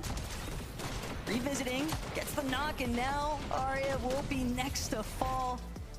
It's always heartbreaking at the end though, Lev. We knew that only 3 teams could actually confirm their spot for the Global Championship in September, and man, what a day it's been though. But yeah, big congratulations to Vico Malabuka, obviously, for finding that Victor Royale, but we gotta see what happened with that leaderboard, Frankie. Played the scrims. We do. We were doing the maths during that nothing in last between. game, just trying to work out if anyone could overtake the likes of Izzy and Nosif in those top 3 spots, because obviously we had our eyes on Savage and Truly there, and on Mumsy and Sato, and both of them were having a fantastic endgame. It's just a case of holding on to Carter, and now I guess our jurors will be nervously awaiting the results, and we're actually ready to see them. So let's find out who have booked their spots in Belgium, guys. Let's see. As you can see, Mumsy and Sato, after that incredible performance, they have done it, even making their way to the top above Hutty and FishyX and Izzy and Nosif. As expected, Mini Miner, the French have turned up in style. They have. I mean, Izzy and Nosif, finally you can breathe. This is unbelievable. But Mumsy and Sato, what a performance from those guys. There were questions Were they actually going to be pushed by Mr. Savage there at the end? Were they going to have some off-spawn difficulties, of course, earlier on in the game? But what they did, they showed up and they showed out here in this final game. They didn't let the pressure get to them. They didn't crumble. They even took out their most direct competition there in Mr. Savage themselves. It was almost a flip of what we expected and a lot later on in the game. But for Sato Momsy, they have so much potential on paper. They're such a good team. And we've always said we want to see French fans on LAN. We saw how good they were at Lyon. We've now got 2 French duos here qualified at Globals. What a monumental fight there with Sato versus Mr. Savage. That was literally everything. Savage, I believe, needed a top 2 finish to pass Izzy and Nosif that were at 251, so it was incredibly close. But Momsy, Sato, Izzy, Nosif, Huddy Fishy, they got the job done. Yeah, that high ground challenge from Seto and Momsy onto Savage and Truly was something else. As we like to say in Fortnite, Momsy and Sato took it by force, and we're going to see them at the Fortnite Global Championships in Antwerp. Let's take a look, though, at the overall leaderboard for tonight, because there were some surprising emissions, I think, in the top 10 in terms of the duos that we expect to see do well. But Chap and Flixie, my word, Takata, the performance that they put on tonight, also fantastic to see Vico and Malabuka showing up in that last game. Yeah, got the job done. Chap Flixie dominating first place, not even making it that close. Vico, Malabuka, we saw the performance Major 2 didn't kind of meet expectations coming from Summit, having won it, but you know, they picked it up in the last chance qualifier. 2nd place, not bad at all. I dropped Gonzo as well, shout out to them for the 3rd place. Overall, solid performances. I think it's really useful for these duos, these big names, to actually sometimes have bad performances, because that's how we see the likes of Sky and Scroll go from having difficult moments in the Major 2 heats to fixing what went wrong. And I imagine that they'll be doing a lot of VOD reviewing going up to the Fortnite Global Championships. As for some of the duos that didn't make it, obviously heartbreak for Mr. Savage and Truly. They really did fight towards the end of this lobby tonight, Takata, but it wasn't to be. Yeah, no, it was an incredible performance either way. It's heartbreaking, right? Especially coming from Major 2, you win game 1, it was looking so strong, and then you end up getting 24th. You get one last chance, one final qualifier to make it happen, and then you're again 1 placement off qualifying. But Mr. Savage, truly, I mean, Savage has been around since the start of competitive Fortnite. He's one of the founding pillars of EU competitive, so I'm sure we'll continue seeing him as the season goes on. Yeah, definitely. They gave it their all. You know, no notes from me really in this last game from these guys. They did absolutely everything that they could. Unfortunately, Sato, Momsy, they had a good game. If Sato, Momsy didn't have a good game, they went down on spawn, whether it's them that pushed them or someone else, they would be a team that would be in the top 3, right? They thought they probably would have done enough, but of course, Sato, Momsy just absolutely clutched up there at the end. But I think they can really sort of hold their heads up high. I think, you know, we've seen a real development of that duo throughout this season. We've seen them playing solo. We saw a really tough performance in terms of heats, particularly from Truly. I know it was Savage doing a lot of the solo clutching there. Then when it came to the major finals, we got to see them win a game as well. The world was lit up, the eyes were lit up for every one of the Savage fans. And I really do hope they stick together, because I think they have a lot of potential. They have the right sort of ingredients to make a good long-term duo. And I think that's going to be really important now for Mr. Savage to hopefully kick on and have a better end to the year in things like solos and other competitions in the future. Well, it is a long way before we see FNCS Major 1 next year, so we'll have to wait and see. But let's look ahead to Fortnite Global Championships, guys, because we're sending 21 duos from Europe. I think potentially it's coming back to Europe again, Takata, when I look at these incredible names. Yeah, look, after the, we talked about Vico Malabuka winning Summit, there was also a heartbreaking end to Sky and Scroll. They were the favorites throughout the whole competition. The LAN that kicked off competitive this year. So at Global Championships, I want to see Sky and Scroll continue the domination that they showed in the majors. Anything less than first would be a disappointment for these guys, I think, Miniminer. Yeah, for sure. That's the level they've set themselves now. That's the expectation. They're going to go in as serious favorites from the EU region. Shark and Teeny, another team, of course, that I'm particularly excited to see light up the big in-person stage. And even Chap and Flixie, really impressed with how they've played today. I think they've taken a lot to develop. And, of course, they did have that experience at Summit. They, of course, qualified through. I think they were the last team, actually, that qualified through those Summit finals. So they have that experience on LAN together now. And I do have a really good feeling about this duo as well. Obviously, it depends on how they're going to play in that that next meta, how they're going to adapt to things when it comes to globals. But that's a team I'm going to keep my eyes out on as well when it comes to Antwerp. Well, the NAC broadcast will be coming up shortly. So this is a message to them and all the other regions watching around the world.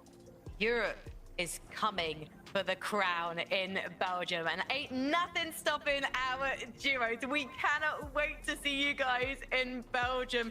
For us now, though, on the European broadcast, we've done our jobs. We have got our duos. We're sending them to the top, and right now, we're saying goodbye to you. So thank you so much for watching. Let's sound that horn.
Now enable ways to look at this.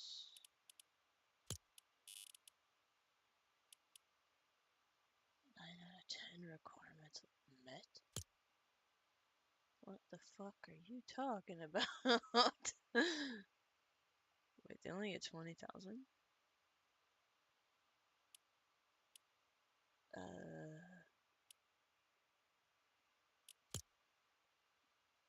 No, that's not what I wanted. 4 p.m. Wonder if that's my time.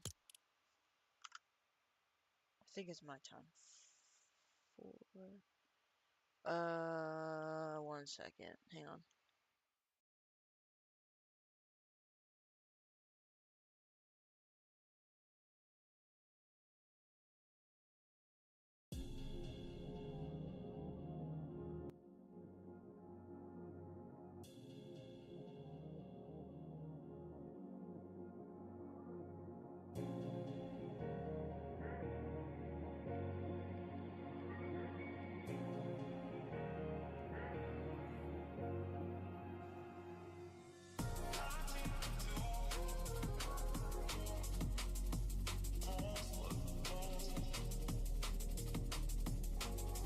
Fucked up the volume, I'm sorry. My bad.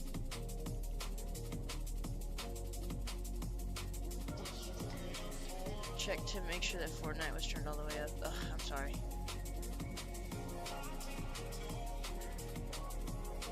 Okay, no, it's at 4. Alright, I'm gonna end and then I'll be back.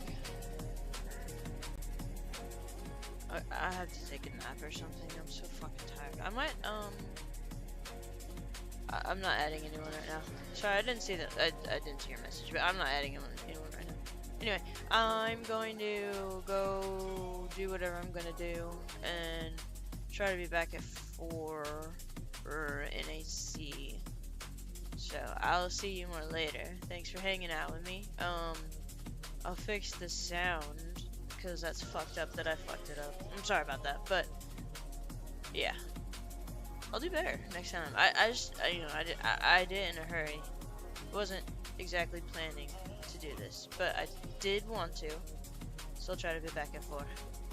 Alright, be good if you want to. Until then, but also if you see a Nazi, punch a Nazi. My God.